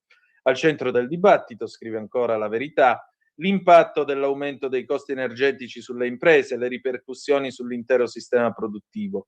È stato analizzato il fabbisogno reale delle imprese per definire interventi strutturali nelle prossime settimane. Contenere l'impennata dei costi dei carburanti è una priorità. Parallelamente è emersa l'esigenza di contrastare la speculazione. Salvini ha detto che vuole evitare lo sciopero di fine maggio, che significa avere i negozi vuoti e bloccare l'Italia. E si attende un segnale da Bruxelles, considerato che l'aumento del gasolio è il più alto degli ultimi 30 anni, altrimenti procediamo da soli. La categoria ha posizioni diverse sullo sciopero. Assotir è contraria, ha proposto di creare un punto di monitoraggio del mercato presso il porto di Civitavecchia, presso il quale segnalare anche in forma anonima le anomalie e sollecitare l'intervento dell'antitrust per contrastare la speculazione lungo la filiera. Secondo Claudio Donati, segretario nazionale del sindacato di categoria, il credito d'imposta e il taglio delle accise non sono sufficienti per compensare l'impennata dei costi del gasolio. Ogni giorno, ha sottolineato Patrizio Loffarelli, rappresentante dell'autotrasporto presso la DSP del Mar Tirreno centro-settentrionale, i prezzi dei beni del consumo aumentano con la scusa di maggiori costi di trasporto, ma i trasportatori lamentano di non riuscire a coprire i maggiori costi. Qualcosa non torna, i trasportatori non hanno modificato le tariffe, bisogna vigilare sulle potenziali distorsioni del mercato. Altro settore caldo, quello dei voli. Secondo i dati elaborati da Cirium, le prenotazioni dall'Europa verso gli Stati Uniti hanno registrato un calo del 15,34% su base annua, di poco inferiore alla contrazione dei flussi nella direzione opposta, pari all'11,19%, a cui si aggiungono dati sempre a livello internazionale che parlano di una flessione compresa fra il meno 14 e il meno 7 sulle tratte transatlantiche. L'Agenzia internazionale dell'energia continua a dire che l'Europa dispone di scorte per circa 6 settimane. Il commissario europeo all'energia Dan Jorgensen ha paragonato l'attuale scenario a una combinazione letale tra lo shock petrolifero del 1973 e la crisi dei prezzi del 2022. Ha spiegato che anche se la pace tornasse domani, servirebbero anni per ricostruire le rotte del gas. Dagli Stati Uniti invece arrivano messaggi meno pessimisti.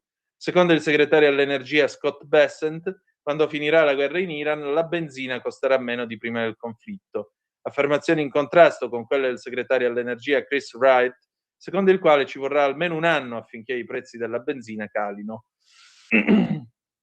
Intanto l'Unione Europea ci dice che l'unica via d'uscita è il Green Deal, cioè l'aspirina per quello che sta sanguinando con tutta l'anima. Vabbè, lasciamo perdere. Ci sono 2 inchieste che io vi voglio segnalare. La prima è l'amico Fabio Mendolara: i CARC si rifanno ai terroristi delle BR, ma la FIOM li difende. Secondo gli inquirenti, i 6 indagati stanno costruendo una struttura eversiva. Gli sindacati parlano di repressione, pensate un po' voi. Cosa dice questo provvedimento firmato dal sostituto procuratore Maurizio De Marco, che La Verità ha potuto consultare? Questo provvedimento tiene assieme atti, intercettazioni, contenuti digitali. Li incardina in un'ipotesi precisa, quella di un'associazione che si propone il compimento di atti di violenza con finalità di terrorismo o eversione dell'ordine democratico, con un richiamo esplicito all'operatività delle Brigate Rosse e delle nuove Brigate Rosse. Non è solo una questione ideologica, il decreto insiste su un punto, la costruzione progressiva di una struttura. Non si tratta di una partecipazione spontanea e occasionale, scrive il PM, ma di un processo organizzato di formazione politico-militante delle nuove leve. La Procura parte anche dai documenti programmatici. L'obiettivo è la creazione delle condizioni per l'abbattimento del regime democratico, attraverso una strategia di lunghissimo termine e uno scontro armato, tramite una guerra popolare rivoluzionaria di lunga durata. Dentro questo schema si inserisce il modello organizzativo, una struttura a doppio livello. Da un lato il partito dei CARC, pubblico e articolato sul territorio, dall'altro il nuovo partito comunista italiano clandestino. Uno sviluppa la tattica e l'altro elabora la strategia. In questo impianto si collocano i ruoli. Paolo Babini, artista satirico fiorentino, dirigente nazionale dei CARC, viene indicato come figura di indirizzo strategico. Il decreto lo descrive come uno che martella i giovani, che li spinge a produrre materiali, interviene affinché le attività non si disperdano. Marco Coppola, anche lui dirigente dei CARC, e Laura Bagnano rappresenterebbero il livello operativo. Entrambi, secondo l'accusa, svolgono una funzione di indirizzo e di impulso verso i più giovani. Coppola, in particolare, si cura di formare la loro disciplina e obbedienza al partito, richiamando più volte la necessità di anteporre le esigenze del gruppo a quelle personali. Igor Papaleo è figura di indubbio riferimento. Il decreto lo colloca in una posizione di guida delle manifestazioni. Il punto di raccordo sarebbe Vladimir Guerra, figura intermedia tra livello dirigente e base studentesca. Il decreto lo definisce modello del giovane militante già formato. Il reclutamento è mirato, orientato verso soggetti ritenuti più ricettivi, affinché inizino ad avere esperienze di fabbrica. Tra questi un minorenne viene indicato come figura tutt'altro che marginale, parte di quel gruppo ristretto che comanda e decide. Il terreno su cui tutto questo si muove è quello digitale. Il decreto elenca profili social e contenuti e ne trae una conclusione netta: un'insistente e inequivocabile apologia del terrorismo brigatista. I messaggi sono riportati testualmente. Su Margherita Cagol, ve la ricordate? Mara Cagol, la moglie di Renato Curcio. Compagna Mara, non sei morta invano, che 1000 braccia si protendano per raggiungere il suo fucile. Su Alberto Franceschini, in occasione del suo decesso, SC prende le distanze dal cofondatore dell'EBR in quanto associato. Oggi diciamo addio a Franceschini, fondatore delle Brigate Rosse, l'espressione più avanzata e di avanguardia della lotta rivoluzionaria del nostro paese che lui stesso tradì. Addio dissociato, 10, 100, 1000 Brigate Rosse. Su Prospero Gallinari, a 13 anni dalla morte di un rivoluzionario, un operaio, un combattente, nonché vertice della colonna romana delle BR, buon viaggio compagno Gallo. Non poteva mancare un elenco di terroriste italiane e straniere celebrate l'8 marzo, con un incipit, sottolinea il magistrato, che ne celebra le gesta violente. È un'annotazione: trattasi di terroriste autrici di omicidi, stragi e attentati. Sui social il gruppo avrebbe diffuso contenuti che richiamerebbero iconograficamente la simbologia brigatista. E poi foto con militanti travisati che mimano il gesto di impugnare un'arma da fuoco. I profili? Intitolati a nomi storici del terrorismo, come Nadia Tesdemona Lioce e Mario Moretti. Infine, C'è la nascita della brigata Simón Bolívar a Napoli il 17 gennaio del 26. Un passaggio accompagnato da una frase che il decreto cristallizza: se volete fare i combattenti dovete essere precisi. Il decreto ipotizza che nei dispositivi elettronici sequestrati possano esserci anche elementi utili alla progettazione di attentati, all'addestramento o all'autoaddestramento. Pensate un po' voi. La FIOM dello stabilimento Baker Hughes di Casavatore prende posizione e si schiera. Gli attivisti manifestano la loro piena solidarietà ai militanti del partito dei CARC, che in passato hanno sostenuto una loro vertenza. Sono stati presenti per giorni davanti ai cancelli, dando un contributo concreto di solidarietà e partecipazione. Il fronte si allarga, Potere al Popolo lancia la sfida proponendo una risposta collettiva contro l'inasprimento e la repressione. Ma gli indagati hanno anche raccolto solidarietà piena e militante da un sedicente partito comunista marxista del Kenya. Vabbè, sì, è la laurea ad Addis Abeba come Pierino medico della Saub. Non faranno altro gli inquirenti che intensificare la resistenza, rafforzare l'unità, chiarire la linea politica della lotta. È il tentativo di trasformare l'inchiesta in un caso politico. Il soccorso rosso è partito. Posso dire una cosa? Che schifo. Cioè non sono bastati i morti gambizzati, i padri di famiglia sparati per strada, tutto il dramma di 15 anni di piombo. Dobbiamo avere gli emuli nel 2026. Vabbè, adesso qui Parlamento, chi è con noi? L'onorevole Massimo Garavaglia sul Green Deal. Vai pure Simone. Qui Parlamento. Sì, grazie signora Presidente. Ebbene, colleghe e colleghi, non è proprio il momento delle polemiche. Cerchiamo di fare un'analisi non provinciale su questo decreto accise, tanto criticato, ma che fa esattamente quello che aveva richiesto l'opposizione all'inizio della crisi, cioè tagliare le accise. Cosa fa questo decreto? Taglia le accise. Circa 1 miliardo al mese. Veniamo a un minimo di analisi. Il cosiddetto secolo americano è finito. Secolo americano dalla fine della seconda guerra, la seconda parte del Novecento, i primi anni del 2000, è finito. Il processo era già iniziato con le presidenze democratiche negli Stati Uniti, non è una novità.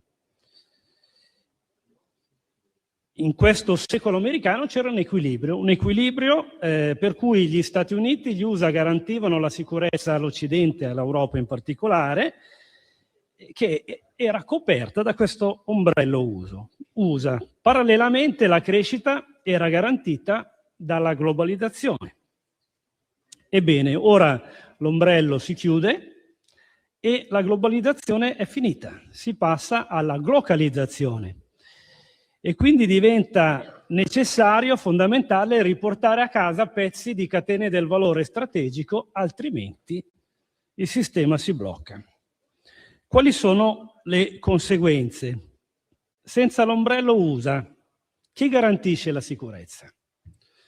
Attenzione a semplificare, a dire semplicemente che si può evitare di aumentare la spesa in difesa.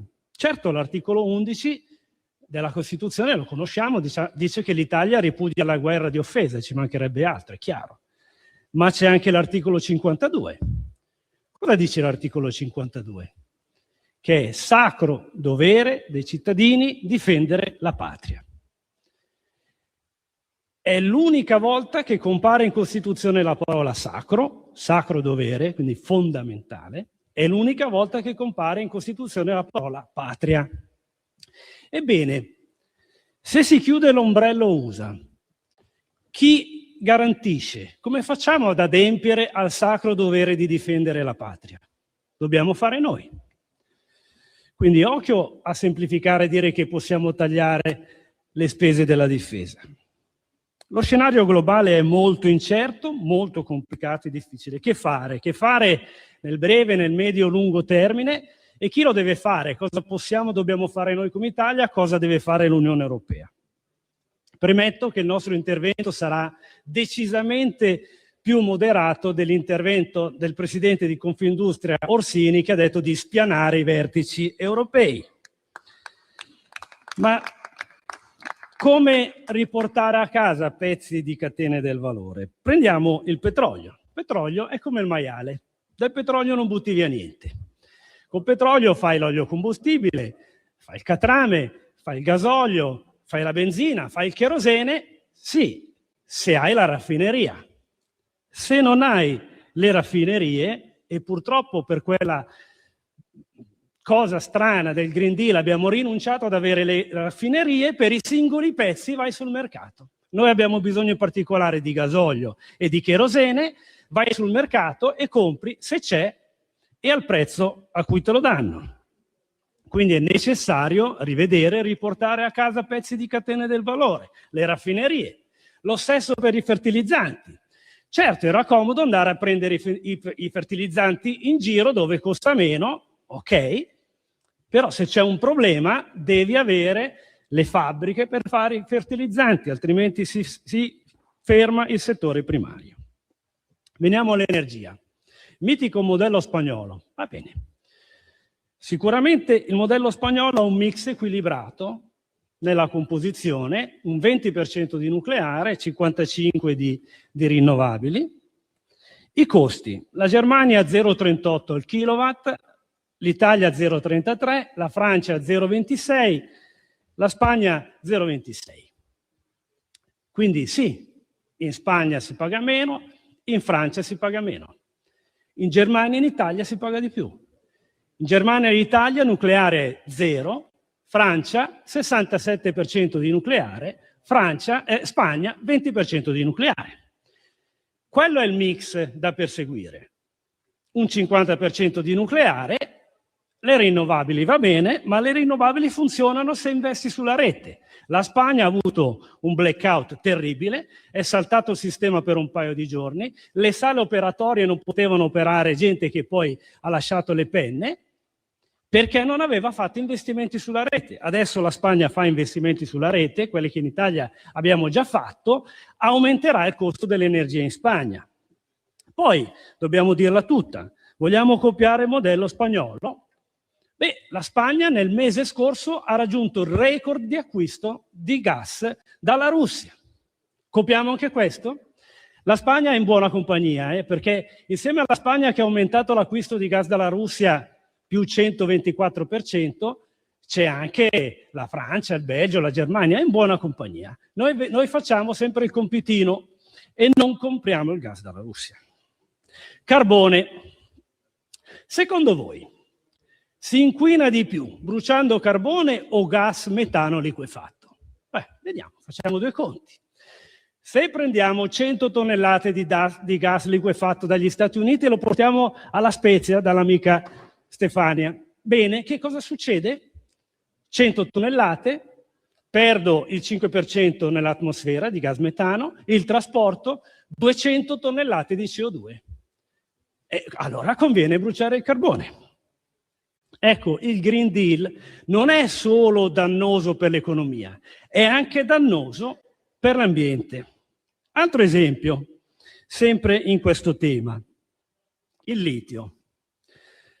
Le auto elettriche vanno con le batterie si fanno con il litio. Il litio dove si prende? Avrete visto quei simpatici video di bambini che lo estraggono con le mani in Africa. Ma quello non è litio, è ossido di litio. Come fa a diventare litio? Vi ricordate al liceo un simpatico processo che si chiama elettrolisi. L'ossido di litio diventa litio con l'elettrolisi utilizzando un sacco di corrente elettrica. Ebbene, dove si fa il 95% del litio? In Cina. Come fa la Cina il litio? Usando il carbone. Il 30% dell'energia in Cina si fa con il carbone. La Cina usa 1/3 del carbone mondiale e noi facciamo i fenomeni girando con le macchine elettriche. Il Green Deal fa anche danno all'ambiente, diciamolo. Ma veniamo ai conti, facciamo qualche conto. Oggi non c'è la deroga al patto di stabilità, non c'è. Per fare questo intervento da 1 miliardo al mese si fa quello che si può, poi vedremo con le accise 2. Il bilancio è ingessato, il bilancio di questo Stato è ingessato, ma non per quest'anno, per i prossimi 15 anni. Abbiamo quasi 90 miliardi di tassi di interesse, abbiamo il debito più grande d'Europa.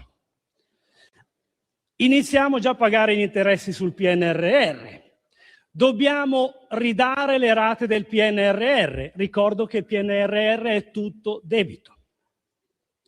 Abbiamo le rate del 110 degli amici 5 Stelle, 40 miliardi quest'anno. È ovvio che sarà necessaria la sospensione del patto di stabilità, è ovvio. È ovvio che l'Europa, con i tempi che ha sempre lunghissimi, arriverà a sospendere il patto di stabilità. Ma non basta, perché quando si sospende il patto di stabilità e tutti i mercati europei vanno a aumentare l'acquisto di debito, perché tutti gli stati europei aumentano il debito, i tassi salgono.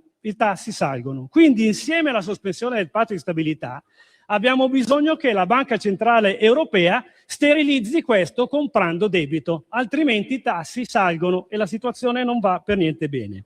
Ma per fortuna abbiamo fatto una politica di contenimento del deficit con il governo Meloni e il ministro Giorgetti. Per fortuna abbiamo portato lo spread al minimo. Per fortuna siamo vicini al 3% e il rating dell'Italia è migliorato. Figuriamoci, ragioniamo per assurdo, supponiamo avessimo fatto quello che dite voi, deficit a go-go per rispondere a tutte le esigenze. Adesso nel pieno della tempesta, con il debito più alto d'Europa, che cosa succedeva? Veniva la Troika. Semplice. Quindi, cari colleghi, la situazione è complicata. Ieri in un convegno ho incontrato il buon senatore Luigi Zanda. Luigi Zanda ricordava quando durante gli shock, un minuto Presidente e concludo, durante gli shock petroliferi degli anni 70 si fa un simpatico gruppo di lavoro bipartisan e Zanda ne faceva parte. Lì si sono proposte una serie di misure comuni. Tra queste misure comuni di tutto l'arco costituzionale si decise di fare 4 centrali nucleari. Ebbene, se oggi quelle 4 centrali nucleari fossero attive, avevamo il 50% dell'energia del nucleare, avevamo i costi della Francia. Ecco, cari colleghi, vediamo di ritrovare questo spirito. Non è il tempo della polemica, è il tempo della responsabilità, della serietà e del senso dello Stato. Qui Parlamento. Stai ascoltando Radio Libertà. la tua voce libera, senza filtri né censura. La tua radio.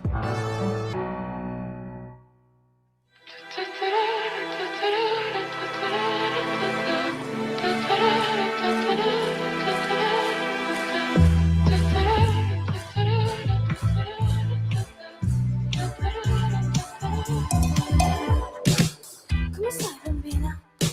Dove vai stasera? Che paura intorno? Alla fine del mondo. Sopra la rovina sono una regina. Mamma, non so cosa salvare. Sono pezzi e già mi manchi, occhi dolci e cuori infranti, che spavento come il vento, questa terra sparirà. Nel silenzio della crisi generale ti saluto con amore. E con le mani, ciao ciao. E con i piedi, ciao ciao. E con la testa, con il petto e con il cuore, ciao ciao. E con le gambe, con il culo e con i miei occhi, ciao.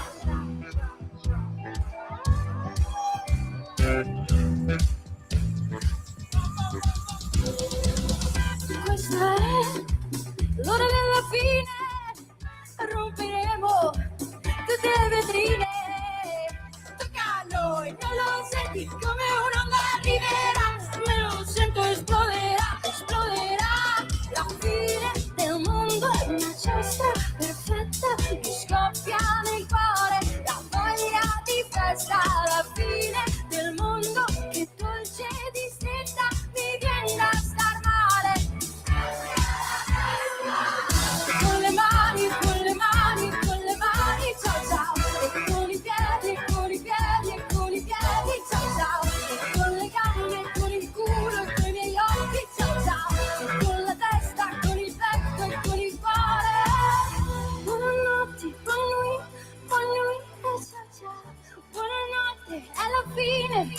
saluto, ciao ciao, buonanotte con lui e ciao ciao, ciao ciao, ciao ciao. Oh, oh. Mentre mangio cioccolate in un locale, mi immagino vicine sociale, mentre leggo uno stupido giornale, in città scoppiata la guerra mondiale.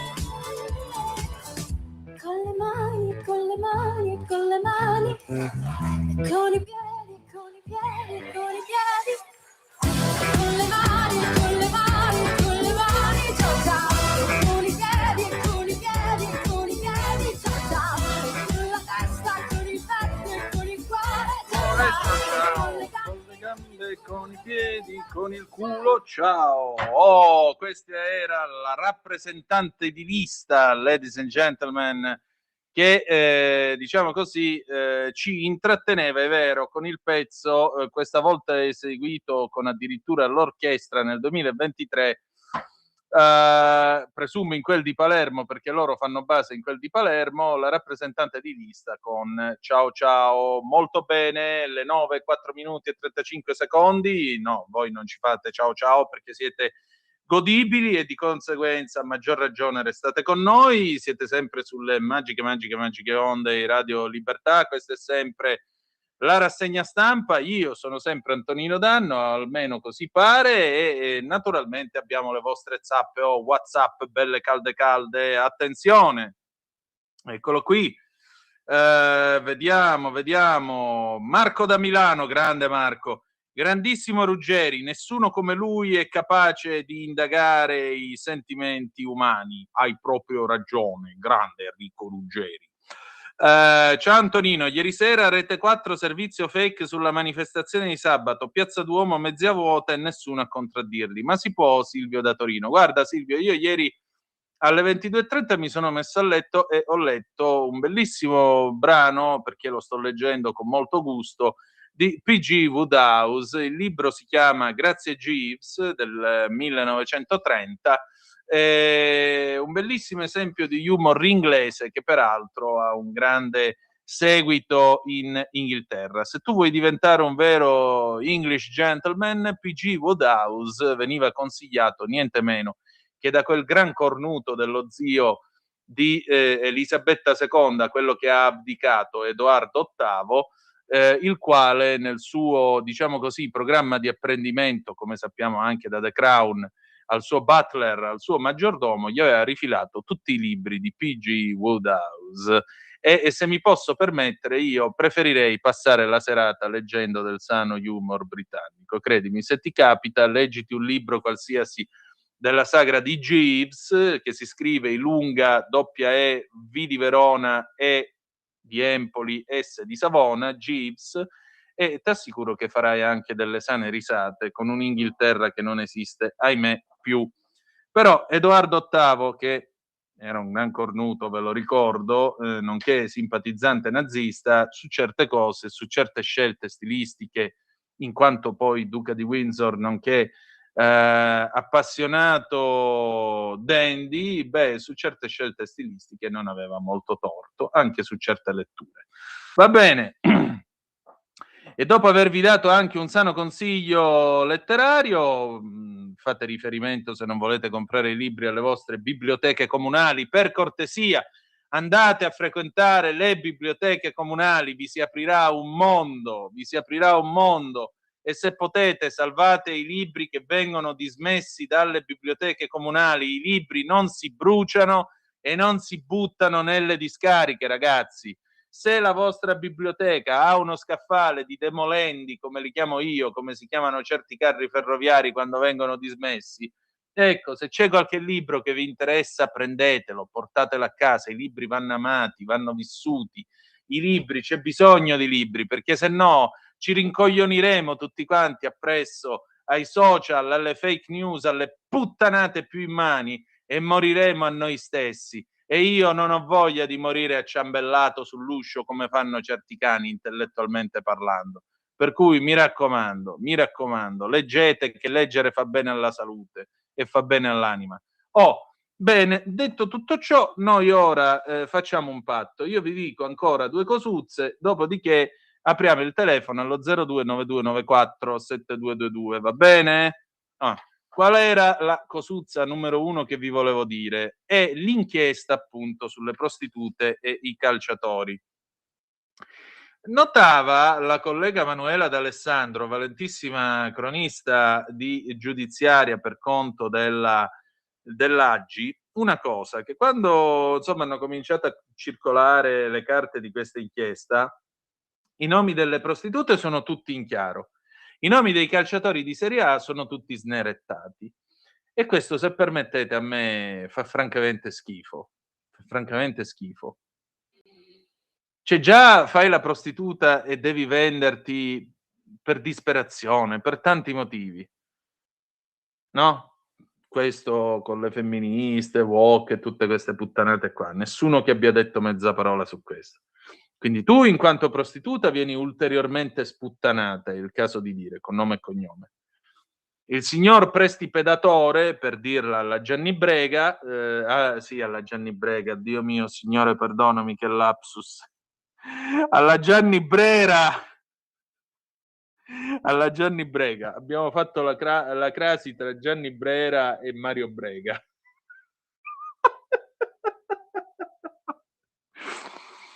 Carlo Verdone sarebbe orgoglioso di me. Ecco, Gianni Brera, no? I prestipedatori, per dirla con Gianni Brera, cioè i calciatori, sono tutti snerettati. Ne scrive il collega Alessandro Darold, escort e droga, sulla Verità, escort e droga, no che sulla Verità ci sono escort e droga. Scusate. Stamattina mi sa che stiamo perdendo colpi. Allora, scusa Maurizio Belpietro, scusa Francesco Borgonovo, scusa Fabio Amendolare, scusate colleghi tutti, scusa Alessandro Darold. Ripartiamo. Su La Verità c'è l'inchiesta del collega Alessandro Darold, titolo escort e droga, i PM preparano la sfilata dei calciatori testimoni. Dall'inchiesta risulterebbe che parte consistente dei flussi sia transitata anche su conti aperti in Lituania, da Ronchi, Buttini, Barbera e Salamone, soldi che non figuravano nelle rispettive dichiarazioni dei redditi. Vabbè, lui bene perché almeno guadagno qualcosa se viene. Poi, amore, avete guadagnato voi qualcosa? Infine la frase che dà il senso della pressione continua dentro il sistema. Devo sempre trovare ragazze, se no si incazzano. Quando Sasha Danna Fontana Rossa dice si incazzano, nelle carte si riferisce a Emanuele Buttini e Deborah Ronchi, i due che secondo la Procura di Milano stavano sopra di lei e sopra le ragazze decidendo chi far arrivare, dove farle dormire, andiamo giù, con quali calciatori mandarle e quanto pagarle. Da qui che oggi conviene ripartire per spiegare l'inchiesta milanese per favoreggiamento della prostituzione e il riciclaggio. Dal tema dello sfruttamento economico e della dipendenza materiale delle giovani ospitate nella casa di Cinisello Balsamo, tenute dentro un meccanismo fatto di stanze, regole, buste, percentuali e pressione continua di trovare nuove presenze. E dentro quel mondo, raccontano i documenti, giravano anche gas esilarante nei palloncini e hashish. Andiamo a vedere che cosa c'è. Nelle prossime settimane alcuni calciatori potranno essere ascoltati come persone informate sui fatti, dovranno chiarire come siano entrati in contatto con Buttini, quale rapporto avessero col gruppo della Made Milano, quale fosse la loro natura di rappresentanti con le ragazze che partecipavano alle serate, semplice presenza da tavolo e dopo cena, oppure il passaggio al cosiddetto servizio extra del sesso a pagamento. Non è un passaggio banale. Ieri molte ragazze che partecipavano a queste feste sono già state ascoltate dagli investigatori, chiamate a raccontare dal basso come funzionava davvero la macchina e che cosa accadeva nei rapporti con i clienti e organizzatori. La prossima settimana invece ci saranno ovviamente i primi interrogatori. Il nome che torna al centro di tutto è sempre quello di Buttini, non solo come uno dei presunti capi dell'organizzazione, ma snodo di un paradosso che per gli inquirenti è fondamentale. Per la procura dal 15 al 23 non ha dichiarato redditi, nel 24 ne ha indicati appena 16.988 da lavoro dipendente, corrisposti dalla compagna Ronchi. Eppure nello stesso tempo, guardando la sua pagina Instagram, si muove dentro un mondo di concierge, tavoli VIP, viaggi, locali, Mykonos, Dubai, San Bart e contatti nel calcio che conta. Ecco, Ale, tanto per gradire. Finiamo con, andiamo a il Fatto Quotidiano. Fatto Quotidiano, eccolo qua, pagina 7. E intanto il telefono è aperto, 0292947222. Cosa vuole Nordio? La modesta quantità è giusto valga anche per le mazzette. Rispondendo al question time alla Camera, il ministro rivendica orgogliosamente il concetto di modestissima mazzetta elaborato nel suo ultimo libro per scagliarsi contro l'uso dei Trojan, i virus microspie installati nei telefoni, nelle indagini per corruzione. Nell'opera uscita a gennaio, Una nuova giustizia, Guerini, Nordio insultava la legge spazzacorrotti del suo predecessore Alfonso Bonafede, definita delirio moralistico di un Parlamento semi-giacobino. Quella riforma, denunciava indignato, ha esteso i Trojan fino alle inchieste per gravi reati contro la pubblica amministrazione. Col risultato che oggi, se un PM ravvisa l'ipotesi anche di una modestissima mazzetta, può chiedere e ottenere l'utilizzo di questo meccanismo diabolico. Dopo il referendum vedremo di rimediare anche a questa inciviltà, prometteva. Poi il referendum si sa com'è andata. A proposito della riforma della legge elettorale, chiudiamo con questo. Cosa succede? La Lega dice che la legge non è una priorità, mentre per Fratelli d'Italia è talmente importante che propone di tenere le audizioni in Commissione Affari Costituzionali pure di notte. La maggioranza appare divisa e confusa. Noi chiediamo di sentire persone di alta competenza per fare un lavoro importante di approfondimento. Per Filiberto Zaratti, Alleanza Verdi e Sinistra, tutta questa fretta delle destre è inutile o sospetta. In questa partita di finte e nervi potrà giocare un ruolo anche il bannacciano Edoardo Ziello, che nelle prossime settimane presenterà emendamenti a favore delle preferenze e della raccolta firme digitale. Punti su cui la maggioranza non è affatto compatta, visto che solo Fratelli d'Italia spinge per le preferenze, mentre i forzisti continuano a rumoreggiare sui termini del listino di coalizione. Conferma il fatto che la nuova legge elettorale fa ancora rima con palude. Con questo io tolgo la condivisione, Simone, possiamo, ecco qua che la tolgo, è interrotta, perfetto. Il telefono è aperto, 0292947222, se volete essere dei nostri, siete nostri graditi ospiti. Vediamo un po'. Pronto? Chi è là? Lisetta, buongiorno. Sì, buongiorno signor Tonino, di buon mattino. Ben trovata. Allora, io volevo parlare dei presidenti USA. S'accomodi. Allora, il presidente Barack Obama, se ben ricordo, nel discorso sullo Stato dell'Unione del 2012 affermò: chiunque vi dica che l'America è in declino o che la nostra influenza è diminuita non sa di cosa parla.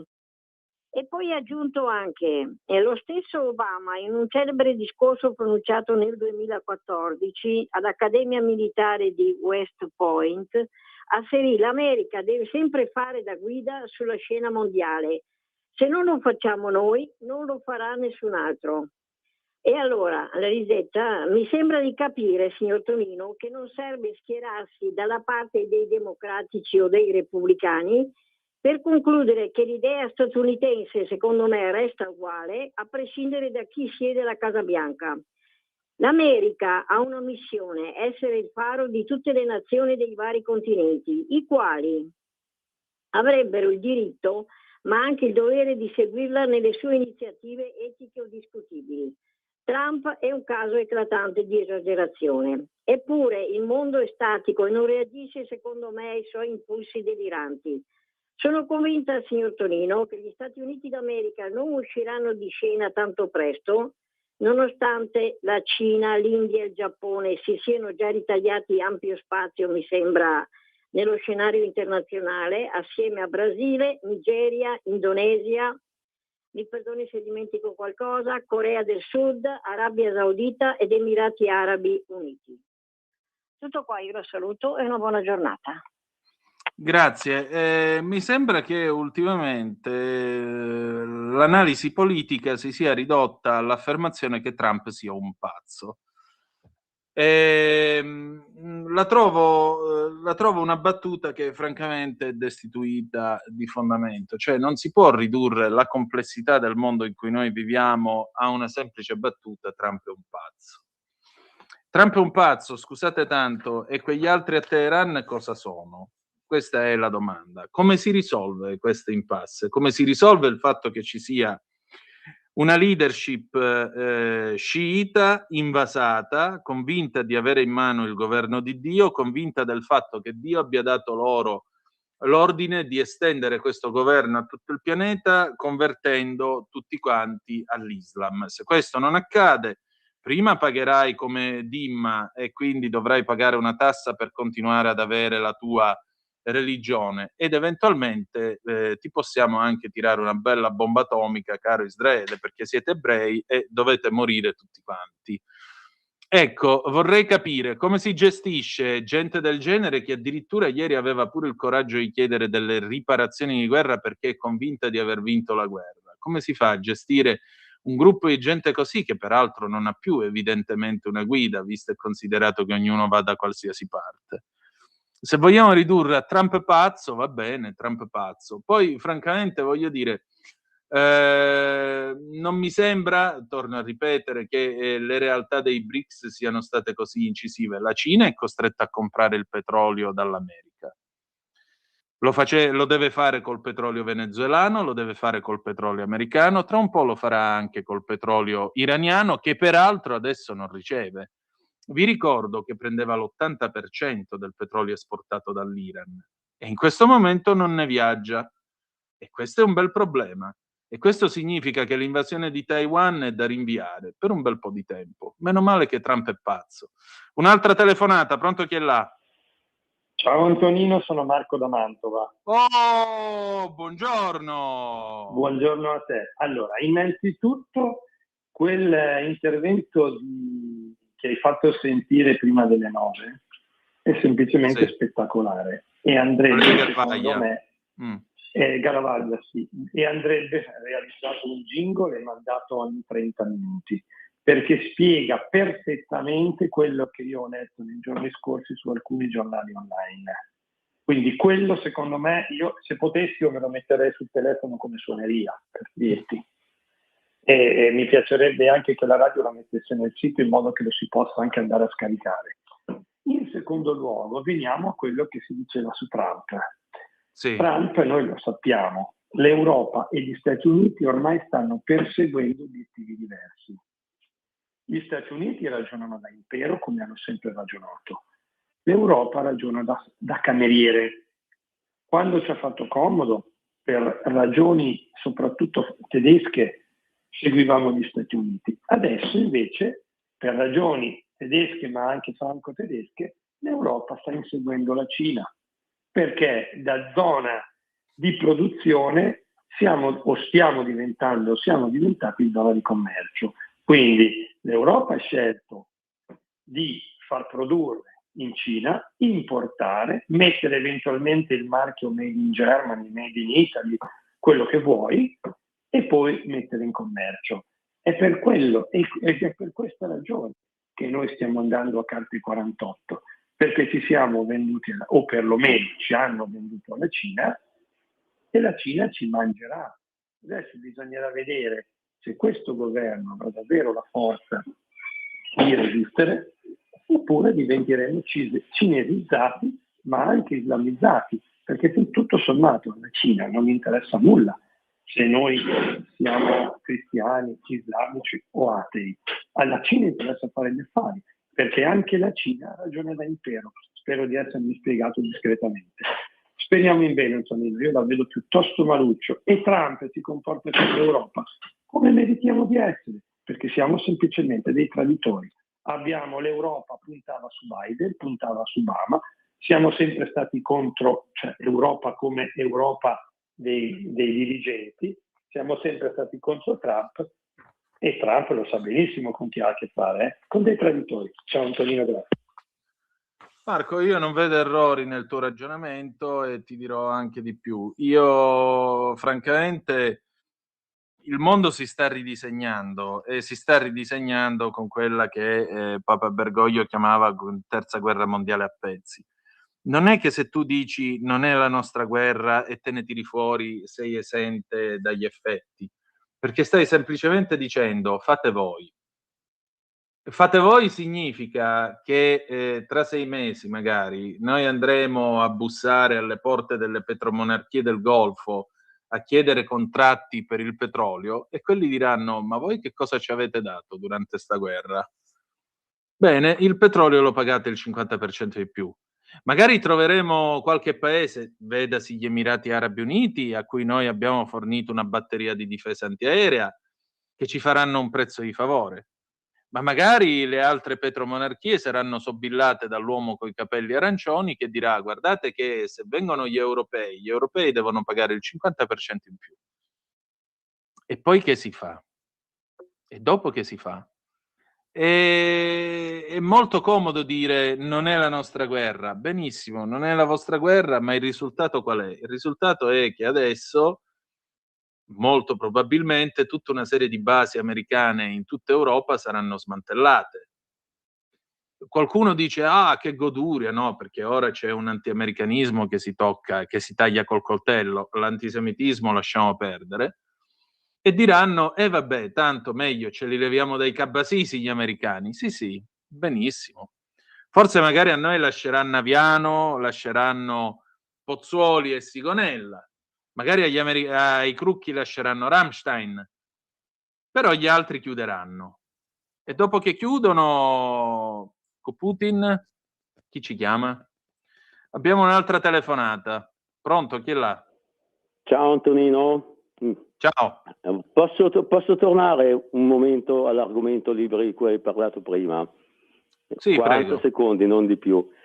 Anch'io sono un bibliofilo e anch'io vado anche a raccattarli dal cassone della carta in discarica quando meritano. Bravo. Mi è capitata una cosa e suggerisco a tutti di farlo perché si arricchisce la cultura, ma sai che è capitato anche di trovare un manoscritto inedito di un autore di livello molto molto molto elevato, diciamo molto che interessante.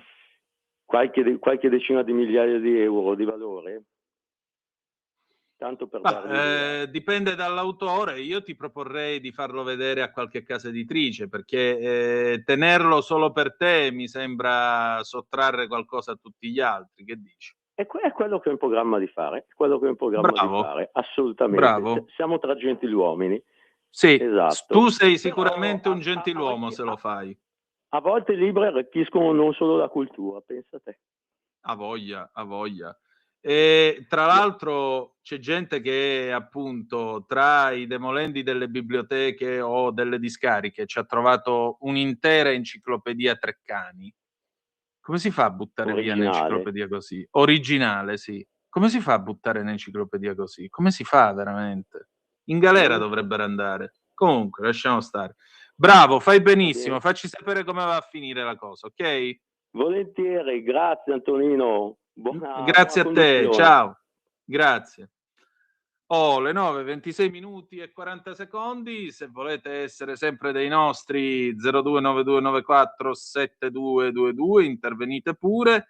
Allora, senza contare il ritorno economico che le basi americane hanno sulle comunità che le ospitano, certo. Ancora, buongiorno Antonino, sono Matteo da Merano, buongiorno a te. Ma Meloni nel suo programma elettorale non aveva l'elezione diretta del Presidente della Repubblica, perché non ne parla più?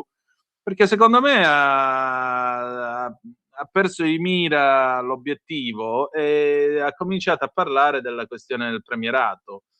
Aggiungerei una cosa, la buonanima di uno che di riforme e di governo se ne intendeva, e cioè Aldo Moro, diceva che le riforme si cominciano a fare dal primo giorno, appena ti insedi. Per cui io credo che ormai è tempo per fare una riforma come l'elezione diretta del Presidente della Repubblica, tempo così non ce ne sia più. Sommessamente io direi anche una cosa.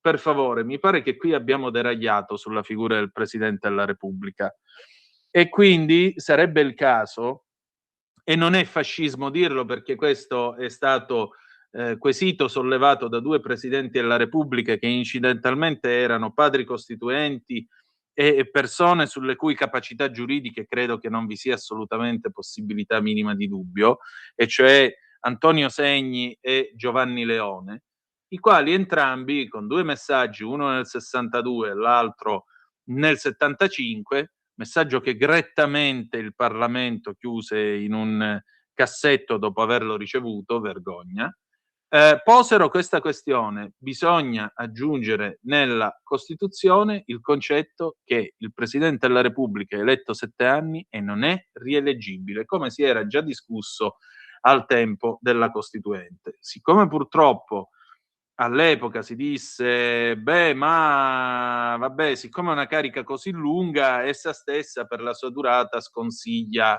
una rielezione. Abbiamo visto che la vita si è allungata e oltre a essersi allungata ha permesso prima a Napolitano e ora a Mattarella di fare addirittura 2 mandati. Mattarella sta per concludere quasi 14 lunghi anni di permanenza al Quirinale.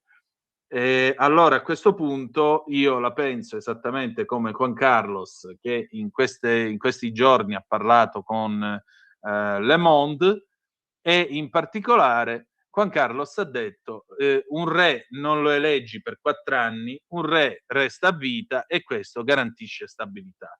Se io voglio uno a vita mi prendo un re, se io voglio una repubblica mi prendo un presidente della repubblica che dura 7 anni e non è rieleggibile, perché se no ragazzi qui mi pare che stiamo confondendo, come dicono a Livorno, e ci scuserà il presidente Mattarella, non è per polemica verso di lui, ma è per dire una battuta, un modo di dire tipicamente livornese: o che c'entra il culo con le 40 ore? Ecco, non c'entra assolutamente niente. Quindi o facciamo la Repubblica e ci teniamo un presidente 7 anni e non viene rieletto, o facciamo la monarchia e allora a quel punto scegliamoci un re. Certo, se penso a quelli che sono venuti dopo Umberto II, che era un gran signore e che sarebbe stato un grandissimo re, vive il 2 giugno tutta la vita.